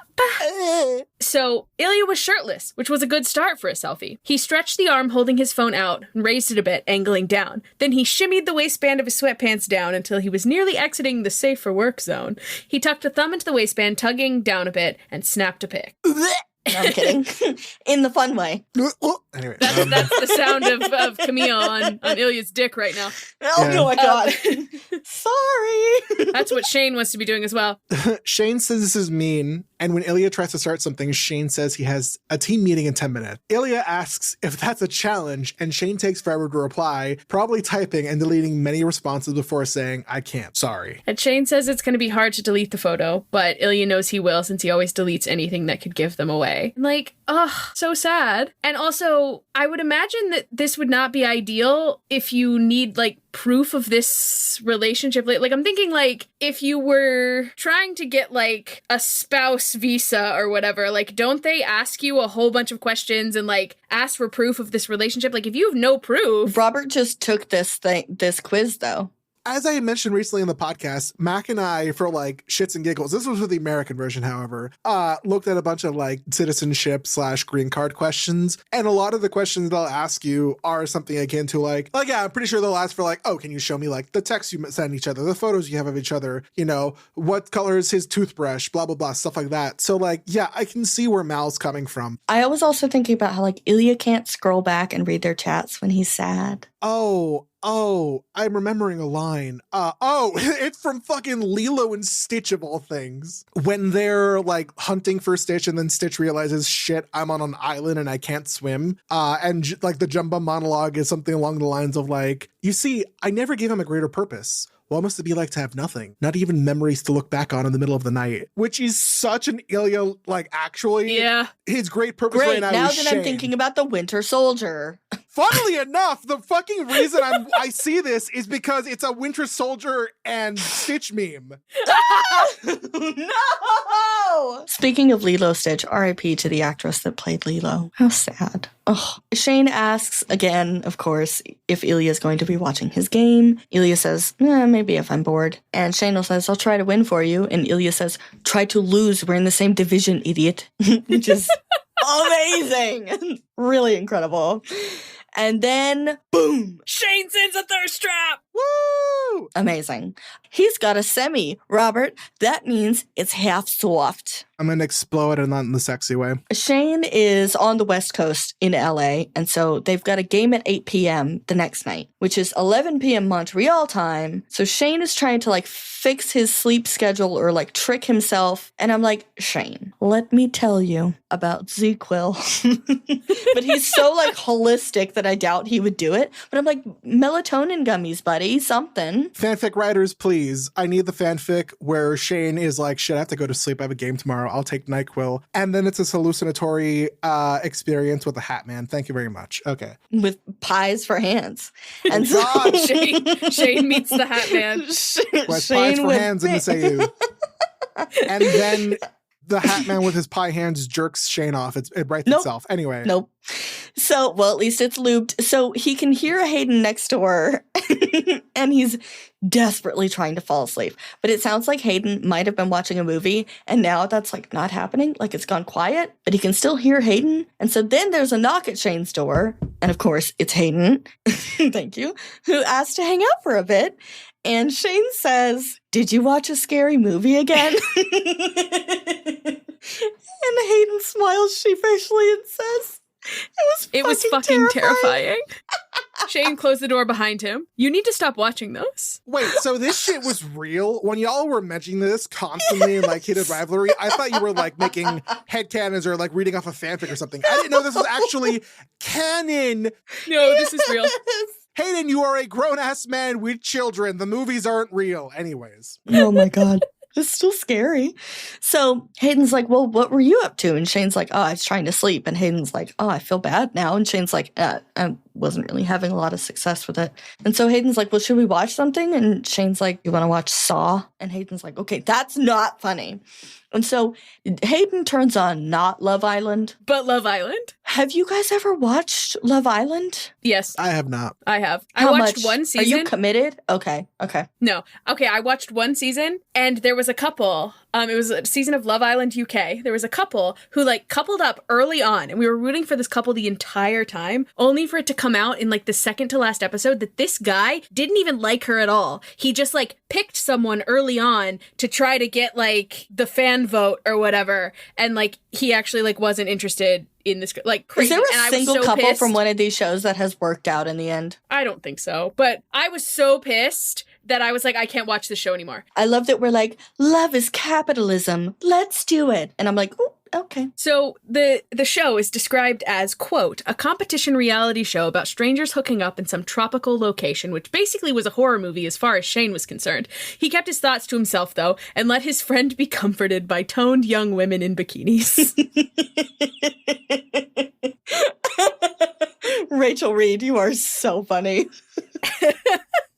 And Hayden's like, I think I'd be pretty good on a show like this. I've got a good body. I'm a nice guy. And then he says, I know I'm not smart, but compared to these dudes, I'm a Rhodes Scholar. And Shane says, Rhodes. And he goes, yeah, and I'm rich, so that'd be an edge. And I love that Shane's biggest problem here is that, in this scenario, he's still an NHL hockey player. And I'm like, this is giving Jamie Tart a little bit. I don't know who the fuck that is. Ted Lasso when he quits soccer. So I looked it up because I also was like, I don't know who the fuck that is. It's a fictional character from Ted Lasso. And he's played by the same guy who plays the cheating-ass husband on Rooster, which is a show. It's a Steve Carell show on HBO. And on that show, Steve's character loves hockey. So it all comes back to hockey. Haha. And so Shane says, you would spend a month of your life, or however long it takes to film this show, living in this gross beach house and trying to win $10,000 when you have an NHL salary and barely any vacation time. And Hayden's like, you're focused on the wrong thing here. Yeah, he's like, I wouldn't go on the show because I have a wife that I love very much and 4 beautiful children. Like, Shane. No. And ... four beautiful children. And Shane sits up and says, I'm sorry. Did you just hesitate before you said 4? Did you forget how many kids you have? And Hayden's like, of course not. I also lost track of how many kids Hayden has. Like, it's been said multiple times, but every time I'm like, damn, stop getting Jackie pregnant, please. I cannot wait to see this. Well, now he can't get Jackie pregnant anymore. Yeah. So the conversation that goes like, Hayden says, just wait until you're a dad. And Shane says, whoa, you think I'm going to be a dad someday? I wrote somewhere in the distance, Ilya crooks up with a newfound goal to impregnate Shane Hollander. You think that's a new goal? It's 11 p.m. or whatever, Ilya's time. And he sits up straight in bed and goes, impreg. He's like, I need to get that man pregnant. No. Right now. He has already had that thought. Yeah, true. Hayden asks if he wants to be a dad. And Shane says yes, but it wouldn't be easy and it wouldn't be for a while. Hayden says parenting never is. And Shane's like, yeah, but like obtaining a baby sometimes is. This was very funny to me because, I mean, obtaining a baby. Like, queer people a lot of times in relationships, like, don't have the necessary parts to procreate. They have trouble obtaining babies. They have trouble obtaining babies. And, like, this is just a very funny way to say that. I thought this was like a commentary on adoption and how LGBT couples statistically get rejected more just because they're an LGBT couple. That too. Maybe. But I don't know. Is that the case in Canada, though? Maybe. I don't know. I know it's definitely the case in the US, but also it was like weird for a second when you're like, oh my God, this is so funny. I'm like, what? Am I with enemies now? You and your wife have another baby and we will obtain that baby from you. Well, they can't. And we'll find out why in a second. When Shane's like, obtaining a baby is easy for some people, Hayden's like, yeah, like me and Jackie, except not anymore because she's fixed. Okay, as awful as it is, we're all laughing, no? Yeah. Like, come on. No one here thinks that he's using that word because he hates his wife or anything, or that he's misogynistic, like super duper. He's just stupid. Yeah. No, but also if I had my tubes tied, I would go around telling people I'm fixed because it's fucking funny. Now, it's different when a man goes around telling people that a woman is fixed or that his wife is fixed, but also it's not malicious. It's just that he's stupid. It's the first word to come to mind to him. And also, he doesn't have to think too much about it because this is his best friend and he knows his best friend is going to think the best of him. So, like, he doesn't have to really think about what he's saying too much. Shane knows Hayden. Shane knows how much Hayden loves his wife. It is not like, okay, you're comparing your wife to a dog. You're an awful person. Do you know how many times I've been on the phone with Mal and I've said, I'm going to say something to you that I couldn't say to anyone else because they wouldn't understand what I was actually trying to say? Like, I say that all the time to Mal. I will say, like, 9 times out of 10, it is not even controversial whatsoever what Camille's about to, like, every time I'm like, yes, give me the tea, and then I'm like, oh, like, yeah. And I feel like it's indicative of, like, how much of a non-issue this is that I'm not like, boo Hayden Pike, because I love to be like, boo Hayden Pike. So apparently Jackie got her tubes tied when she had Amber, and Shane feels bad for not knowing this, but maybe that was something Hayden was calling to tell you when you were at the cottage, too busy getting a blowjob to listen. I'm just saying. Oh my God, you're so right. You're so right. Oh my God. He was pretty busy the summer that Amber was born. Good God. He was getting busy for sure. Shane asks if it was a mutual decision. Definitely. I mean, even if only Jackie had wanted to stop, that would have been the decision made. I would have never pushed for more if she wasn't into it. That would be fucked. But 4 kids is plenty for both of us. Yay, Hayden! The bar is in hell, but congratulations, Hayden Pike. You are not the worst. Oh, I do love this from Hayden, though, because, like, I think it's a great example of the fact that, like, you can look back on the she's fixed and be like, okay, he didn't mean it like that. Because, like, he was saying, if I pushed for more kids and my wife didn't want more kids, that would be fucked. So Hayden says the kids want a dog now. Shane says, yeah, so does Ilya. Dog shadowing, question mark? Mayhaps. Hayden asks if Ilya wants kids, and Shane says he thinks so, but they haven't really talked about it too seriously. You've been together for 3 years. You've planned your whole future, and you don't know if he wants kids? Bro. Shane? What do you mean? Your listening ears on.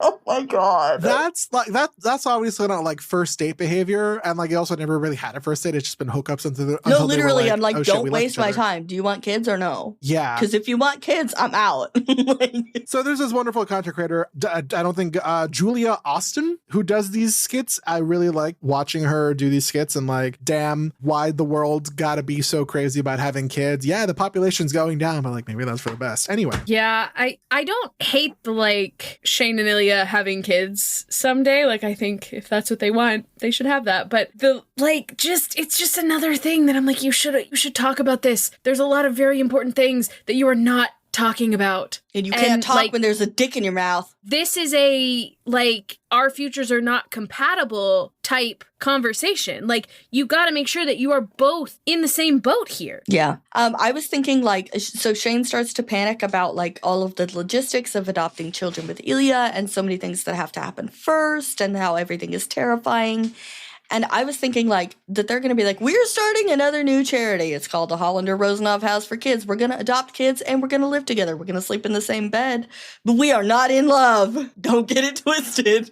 No, I do want to specifically read the quote about Shane stressing out because I think it's funny. On the television, a very drunk young man started making out with a very drunk young woman. Shane let his eyes unfocus even more than they already were without his glasses and quietly began to stress out about the logistics of adopting children with Ilya. There were so many things that had to happen first, and they were all terrifying. I'm like, of course. Hayden's probably not even aware that he has just sent Shane into a logistics panic, but here he is, like, disassociating and thinking about everything that has to happen in order to have children with Ilya, and I'm just like, oh my god, Shane. I'm gonna say it again, unclench just a little, my friend. So Hayden admits that Ilya would be a good dad given that his kids love him, and Shane asks if Hayden thinks he'd also be a good dad. And Hayden is very supportive where it counts. He says, you know, Shane, you'd be very responsible. You would make them eat their vegetables, brush their teeth, and then Ilya would be the fun one that gets them jet skis for their birthday. And I'm also thinking, okay, consider Shane is also the one who teaches their kids how to swear accidentally in multiple languages. When the kids are sitting at the table and they go, fuck, Yuna's going to be like, Shane! Like, yeah, because it would be Shane. I'm preparing my kids for the world. I think, like, they would both be kind of the... Like, I feel like Ilya would be more the parent that you go to with, like, emotional stuff, and then Shane would be the parent that you go to with, like, your car breaks down, you're going to call Shane. You have a fight with your best friend, you're gonna call Ilya. Like your car, if you get a flat tire and you call Ilya, he's getting a flat tire on the way to help you. You gotta call Shane. Okay, you just Shane is getting in the car to help you change your tire. Ilya's like, oh shit, we gotta call AAA. You know, they would both be like good and like mature dads. Yeah. I don't love that people are always like, oh, Ilya's so silly and Ilya does all the fun stuff. Like, they would both be fun in their own ways, and then they would also have their roles that are serious. Mm-hmm. And so Shane says, eat shit, I'd be a cool dad. And Hayden wraps a hand around Shane's forearm and says, Shane, buddy, you've never been cool about anything, ever. And parenting is the most high-stress thing you can do. You'll be an absolute mess. And Shane says, thanks. And Hayden says, you should still do it, though. Kids are the best. And I really like how honest Hayden is in this conversation. I had a friend once upon a time who told me that if people had been honest with her about what it was like to have kids, that she wouldn't have had a child. And she, like, loves her son. But she also was like, if people had been honest about how awful and horrible and difficult it can be to have a baby and to raise a kid, I would not have done it. And I wish people had been honest. But she's like, but I love my son dearly. Wouldn't change it for the world. However, if people had been honest, I wouldn't have done it. I also appreciate that Hayden is not, like, Hayden really likes being a dad. Like, yes, he is a little bit of an absent father because of the hockey of it all, but, like, he is very invested in his kids, which I appreciate. Mm-hmm. Look at me being nice to Hayden. This is crazy. Woo! God, today must be opposite day. Hayden also suggests that Ruby and Jade might be old enough to babysit Shane and Ilya's future kids. I need the fic on my desk right now. Someone has to have written a babysitter Ruby and Jade fanfic, and I need it. I need it. I need that.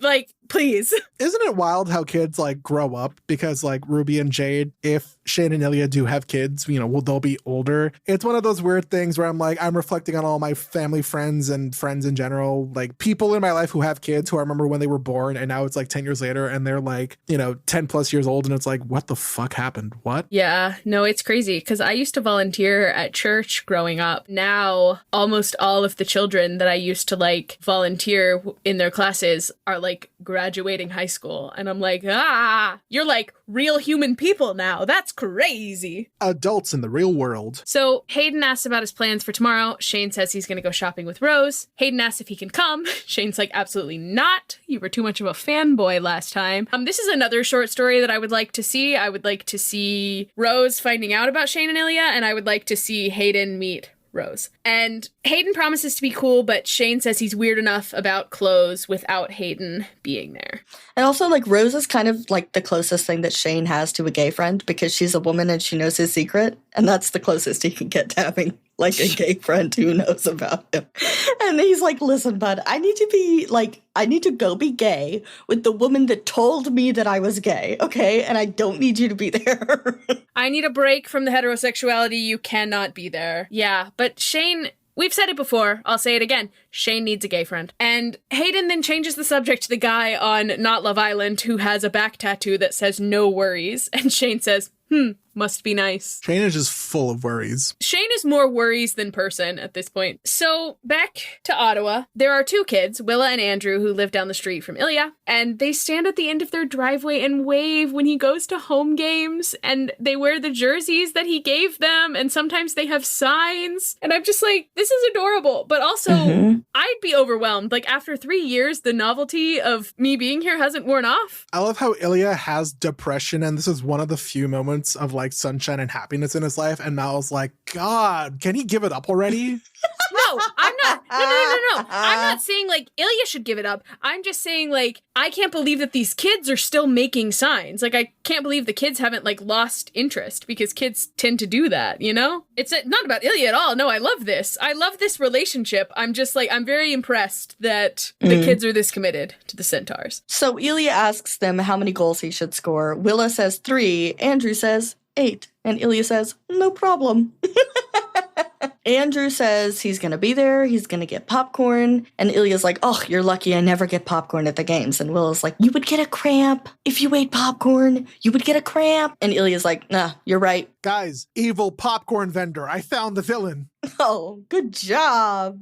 Good job. Wow, that was a crazy pull. How'd you pick that one?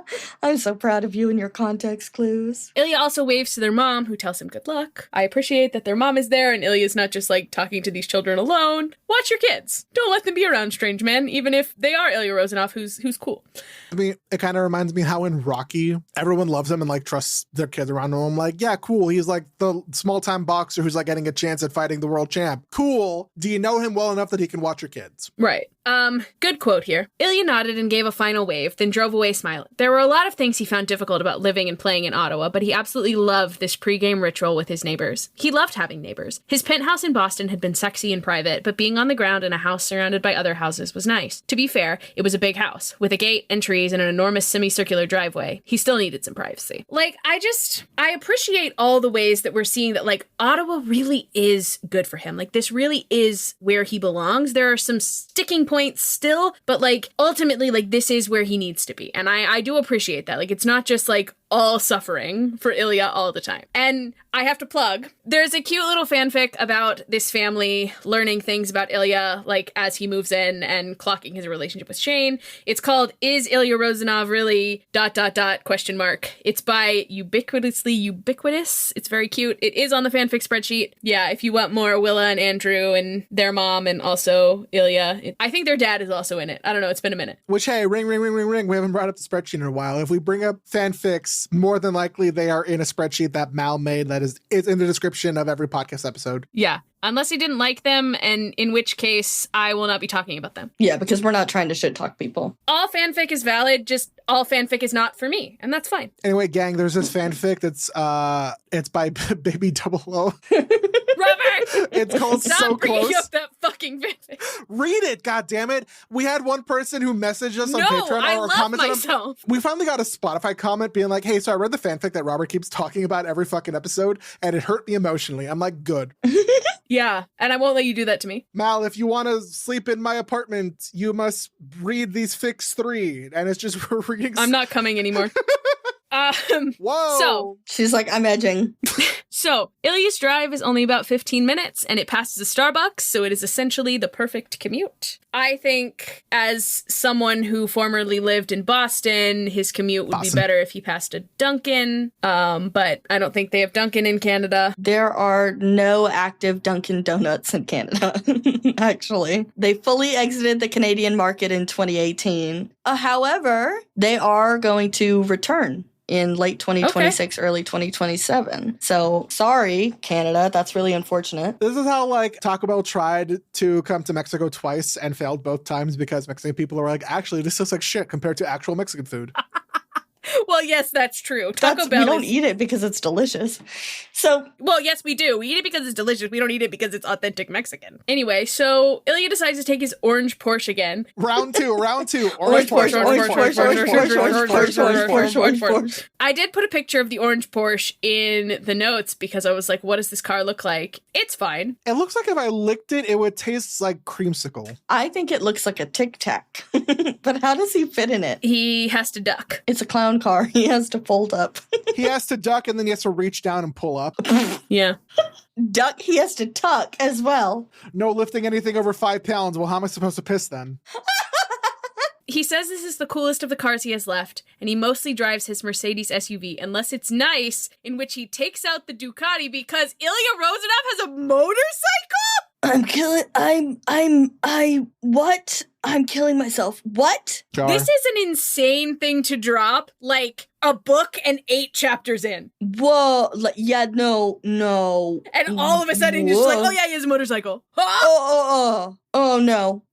And so Shane and Yuna do not approve of this, so Ilya doesn't write it often. And then the quote is, Shane was so sure that Ilya was going to die in a crash. It was annoying. Anyway. Have you guys ever heard of, I've discovered this thing recently called a saxophone? I've actually never heard of a saxophone in my life, so I'm just curious. I think perhaps they could be getting louder. I also yearn for motorcycle, but Mac has told me he'd leave me if I ever got one, so I don't have one. So Ilya is a man of culture, and he is listening to a Bad Bunny. Hell yeah, I hope he really liked the Super Bowl halftime show. Also, before we get to the next thing, how are y'all pronouncing Evan's last name? Like the slur. The slur way is fucking wild. That's how Camille wrote it in the fucking notes. The slur way. No, Camille, I need you to say it. Dykstra. Oh my god, Camille, you can't say that. Camille can say half of it, or like 20%, because that's what she said her. That's what she said her pie was. Stra. Okay. Yeah. No, I also say Dykstra. Okay. I'm gonna be cool and uncancelable, and I'm gonna say Dickstra.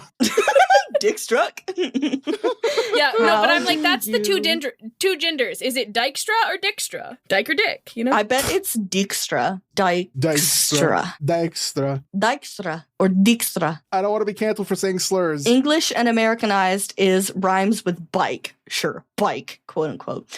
And the original Dutch is Dijkstra. So yeah, the slur way. We should post a screenshot of the notes. I was literally about to take a screenshot of this.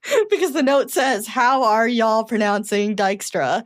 And my bullet point under it says, the slur way. Okay, so anyway, Evan, lesbian Slur-stra, really likes country music. Ilya's getting his fill of good music before having to listen to Evan Dykstra's terrible country music in the locker room.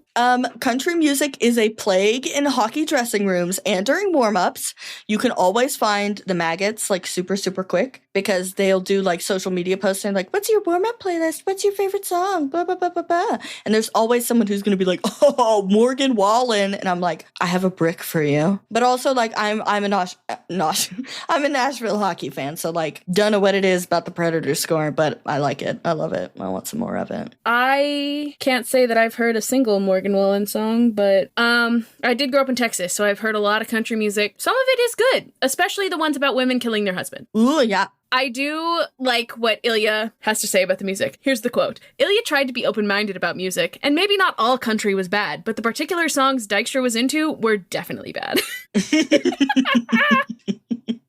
And Evan Dykstra is terrorizing the Centaurs locker room with that That's shit. why they're losing. Gotta get this man off the ox if you want to win.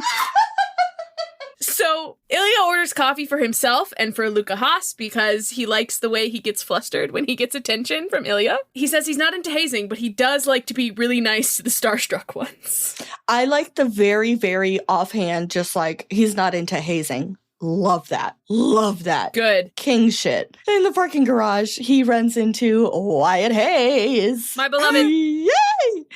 And he's getting out of his army green Jeep Wrangler. And it has a Green Lantern logo on the tire cover on the back because Hazy was a fucking nerd. I love him. This is like double ick for me. Driving a fucking Jeep Wrangler and having the Green Lantern logo as the tire back cover. I'm like, double ick for me. No, stop. You will love him. You will love him. I'm sure I will. I have nothing against him, the character, as of right now. I haven't read the book he's in. Driving this car with that on his tire, on like the tire cover thing, yuck. Ew. Okay, so you're a hater, and I hate that. And we now only have 2 hosts. I feel like there's a lot of Jeep propaganda in these books, and I feel like in this case, it's just because it's like, what's a car that has a tire on the back? Oh, I know. A Jeep. Like, I'm gonna be like, oh yeah, Wyatt Hayes drove a Toyota RAV4. Why can't they drive a nice Subaru Crosstrek? Oh my god, No. could you imagine putting like a Green Lantern tire cover on a Mercedes G-Wagon? Okay, but can you, do we think when she says that Ilya has a Mercedes SUV that it is a G-Wagon? I feel like it's probably a G-Wagon, right? Yeah, it's probably, yeah. Yeah. That feels correct. Okay, cool. Hazy is about Ilya's height, maybe a little bit shorter, with curly blonde hair and a wide mouth that almost never frowned. It is funny that this is his second appearance in this book and the first time we're really getting his physical appearance. Because, like, we could have been picturing him any which way at the camps. We didn't know he was blonde till this point. Consider the fact that the reason we didn't get a definition of, like, how he looks or a description of how he looks is because Shane was also there. So why pay enough attention to other characters to describe them if Shane is there? That's true. Jack in, please, please, please, please, please, I beg you, please, Jack in. I beg. I know he said, I know he said no. But Andrew Garfield spent so long lying to my fucking face about Spider-Man Far From Home that I don't believe anything anyone says ever. And so I am still holding on to the hope that this man may possibly be Wyatt Hayes because... Watch him in Adults and then tell me he's not Wyatt Hayes. Like, come But on. also, whoever it is as Wyatt Hayes, I'm sure I will love him. Will be great, yeah. And if I don't, we're going to have a problem. That's a me and that problem guy. with Jacob Tierney. Yep. Yeah. And so they talk about the dismal crowd that they're sure to have because it's a beautiful evening. And maybe the crowds will pick up, into the winter when the weather is worse. And so they start brainstorming, like, what can we offer people to get them to come to games? Could we offer a free hot chocolate? Maybe a month's rent? Like... And so I'm reading this kind of like a out of touch rich behavior. Like, it's a poor person's rent. How much could it cost? $10? And I put, my note was, Mallory, it's a joke. Mallory, they're rich. Mallory, he's a millionaire. Okay, and so he could pay somebody's rent and get them to come to the game. Come on. As much as the lousy attendance was a running joke amongst his teammates, Ilya honestly fucking hated it. In Boston, the arena had been full every game, cheering for their team. In Montreal, the arena was sold out well in advance for basically the entire season. Shane didn't know what it felt like to play for a half-empty arena, because even when he played in Ottawa, the arena was reliably full of Montreal fans with Shane Hollander jerseys. That wouldn't be so bad for Ilya if, like, those fans just knew that, like, Shane Hollander loved him. Ilya wouldn't mind because the secret would be, he'd be like, ha ha ha, well, fuck you because he loves me. Jork and Shane okay. Hollander. I win in the end. Wyatt is like, we could play shirtless. And Ilya's like, it'd probably be cold. And Wyatt's like, yeah, I'd probably die. It's so fair. So fair. Right. So fair. And Wyatt's last suggestion is, well, we could start winning. And Ilya's like, I will suggest this at the next meeting. Genius! Why didn't I think of that before? Winning? What? Wyatt, why is your nose broken? He's like, well, nothing. Just shooting the shit. Wyatt asks, hey, who's the extra coffee for? And Ilya's like, oh, it's for Luca. And Wyatt snorts. And he's like, he's going to frame that. He is. He's going to keep that coffee cup forever. I would. So Ilya scores early in the game. Bood slams into him and hugs him. The team's goal song is evidently DJ Khaled's All I Do Is Win. DJ Khaled. DJ Khaled! Oh, yeah. My bad. Khaled! Damn, I can't That's believe a different Mal. person. I can't believe Mal doesn't know how to pronounce names. Mal's not woke. That and Mal, I guess, has never listened to a DJ Khaled song. But also, DJ Khaled thinks that eating pussy is gay, so... Oh, right, yeah, I forgot about that. I don't respect him. He shares the same opinion as Batman, according to DC. So Ilya thinks that this is an ironic choice because they do not do a lot of winning, it seems. And Ilya's really trying to match the energy, says, your turn next, baby, and also gives a fist bump to their other winger, Tanner Dillon, who we've never heard of before, but Ilya is about to roast the shit out of because he says he, quote, frankly wasn't good enough to be on a line with either of them. Ilya dreamed of a day where his right-wing line mate was as strong as his left. Maybe it could be Haas someday. He had potential. Tanner just like fucking walked up and he's like, hi guys, and Ilya's like, this piece of shit, I hate him. This bitch is not even good at hockey. So Ilya was tired of waiting, tired of losing. He wanted a star right-wing player on his line now. He wanted a lot of things now. Hey, Ilya, I know where you can get a really, really good right wing, but you're gonna have to get really cool about a lot of stuff really fast.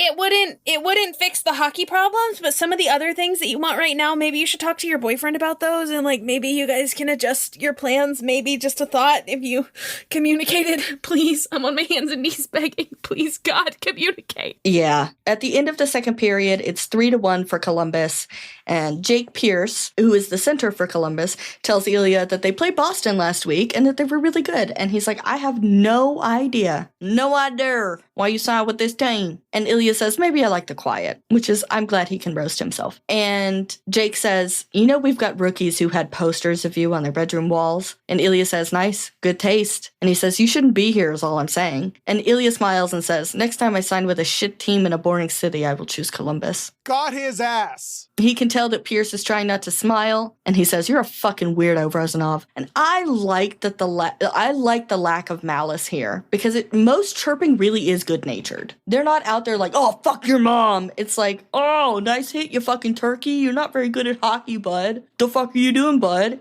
Next time we play, maybe you want to show up, They lose 4-2. As the kids say, ka-chow. And rough one tonight, Harris said to Ilya in the locker room after press had finally left. Rough one every night, Ilya sighed. He remembered when hockey had been fun. Yikes!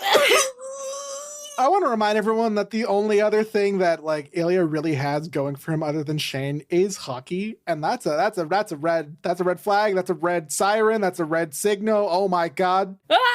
Next thing you know, he's going to be riding that Ducati to Buffalo Jump head smashed in Buffalo Jump. Okay, God. So my thought was, hey, Shane and Ilya, maybe you should both talk together about how hockey isn't quite as fun anymore. Because Shane is winning games and still getting eaten out. Wait. I mean, true. Well, yes. Big true. Yes. I meant yes, and...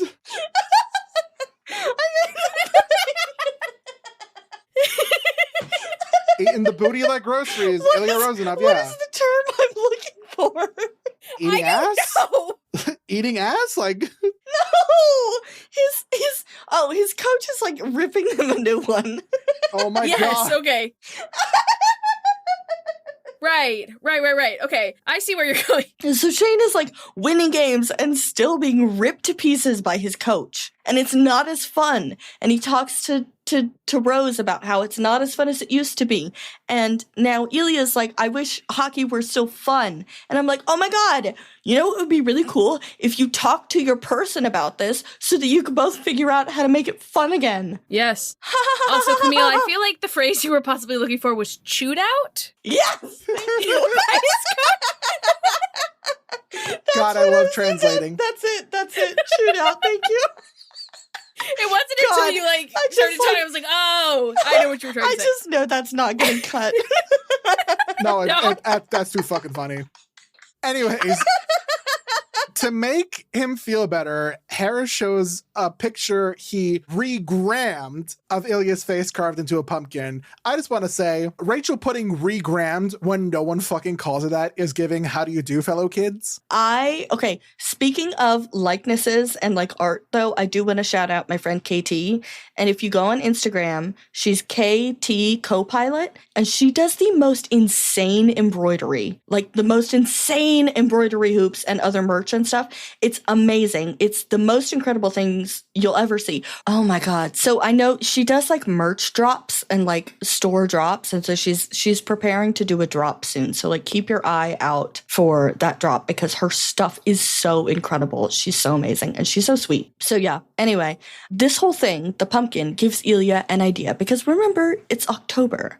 And he's like, you know what? I'm going to throw the best fucking Halloween party ever at my house. So, quote, he never hosted parties and rarely went to them because he was a terrible captain and teammate. He would host this party, and it would be talked about for years. The best party ever. Epic. In Boston, he'd been the one who organized impromptu outings. He'd been the guy his teammates called when they wanted to go out and get drunk and dance and get laid. He could be that guy again. He could try. That's what's giving how do you do, fellow kids, is Ilya being like, I'm gonna have the most amazing party. It's going to be talked about for years. It's going to be the best party ever. Epic. That's giving how do you do, fellow kids. I did highlight the line, he could be that guy again. He could try, because I was like, there's a shift here. There's this confidence that immediately wavers into maybe I can try. He could be that guy again. He could try. Yeah. He could be that guy again. He could try. It's like, oh, he's going to get a good grade and being captain and having a Halloween party, something that is normal to want and possible to achieve, and nothing bad is going to happen ever. And he's going to feel so fulfilled.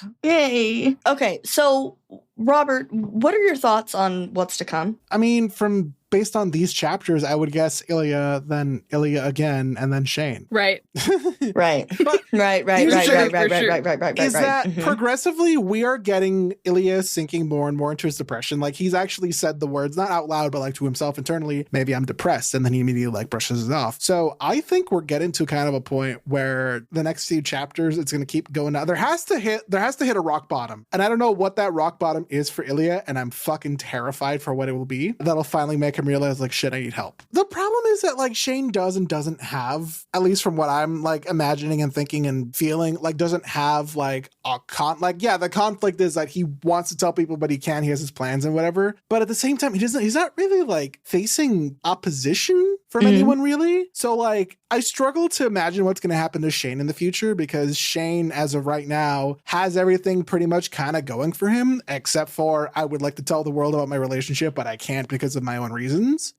Shane erected a fence and then was like, I can't tell everybody about my relationship. There's a fence here. Yeah, exactly. And I'm not saying that, like, that the world is not influencing that. I'm not trying to say that it's all in Shane's head, because it's not. It's not. But a lot of these walls are mental for him. It feels like Ilya very much has struggles that we can see at this point. And I think it's easy to overlook the ways that Shane is also struggling, because, like you said, Robert, it feels like like he's got everything going for him. Like, he's playing good hockey. He has Hayden. He's got his parents. Like, he's fine, other than, not being able to share his relationship. But I think not being able to share his relationship is quite the struggle for both of them. And I think Shane in his daily life has someone he can talk to about it, whether that be going shopping with Rose and talking to Rose, or hanging out with Hayden and being able to talk casually with Hayden. Other than Shane's parents, Ilya, there's nowhere that he can go and just be like, my boyfriend, my Shane, like, he can't do that. My Shane law. I made that joke last week and no one laughed. So. And no one laughed this time. It's not a funny joke. because I didn't say it. Yeah, that's true. Anyway, any final thoughts? I've never heard a saxophone in my life. What's that? Everything is sounds fine. like sex. That's Ilya Rozanov's motto is saxophone. Sax sounds like sex. And I'm like, no, God. Sax. Yeah. No, Sax. I like looking at what's coming, I'm kind of like, I'm in danger. Yeah. I love that meme. Yeah, me too. Get on the bus. It's a good one. All right. That is well, Ralph Wiggum from The Simpsons, you uncultured swine. Okay, he's a kid on a bus. Okay, you just called us uncultured swine, and also you can name full name characters from The Simpsons. So, The Simpsons, excuse me, The Simpsons, up to a certain point, was I'm not going to have this argument. I actually don't care. I hate The Simpsons. I have no at strong feelings best- either way. about I am this. at best neutral about The Simpsons. Well, if that's all, so long, fellow losers. The Pit Crew podcast is created and produced by us, Robert, Mal, and Camille. It's edited by Robert. You can find us on Threads, Instagram, and YouTube at Pit Crew Podcast. If you feel so inclined, please consider supporting us by subscribing to our Patreon at patreon.com/Pit Crew Podcast. You can also find our merch at Pit Crew Shop on Etsy. Our art is by Rand Pacoca. He can be found on Instagram at Rand Pacoca. All patient questions and concerns can be emailed to pitcrewpodcast@gmail.com. This isn't a Taco Bell, but we do appreciate a 5-star rating and a review wherever you get your podcasts. Be sure to schedule a follow-up appointment with a nurse before you go. See you next time. Bone. Bone? Bone? Bone? Bone? How dare you, Detective T.S. Bone? What happens in know that my was a bedroom is quote. none of bone. Okay. Well, I'm done. that's a I'm blooper done. coming at the end.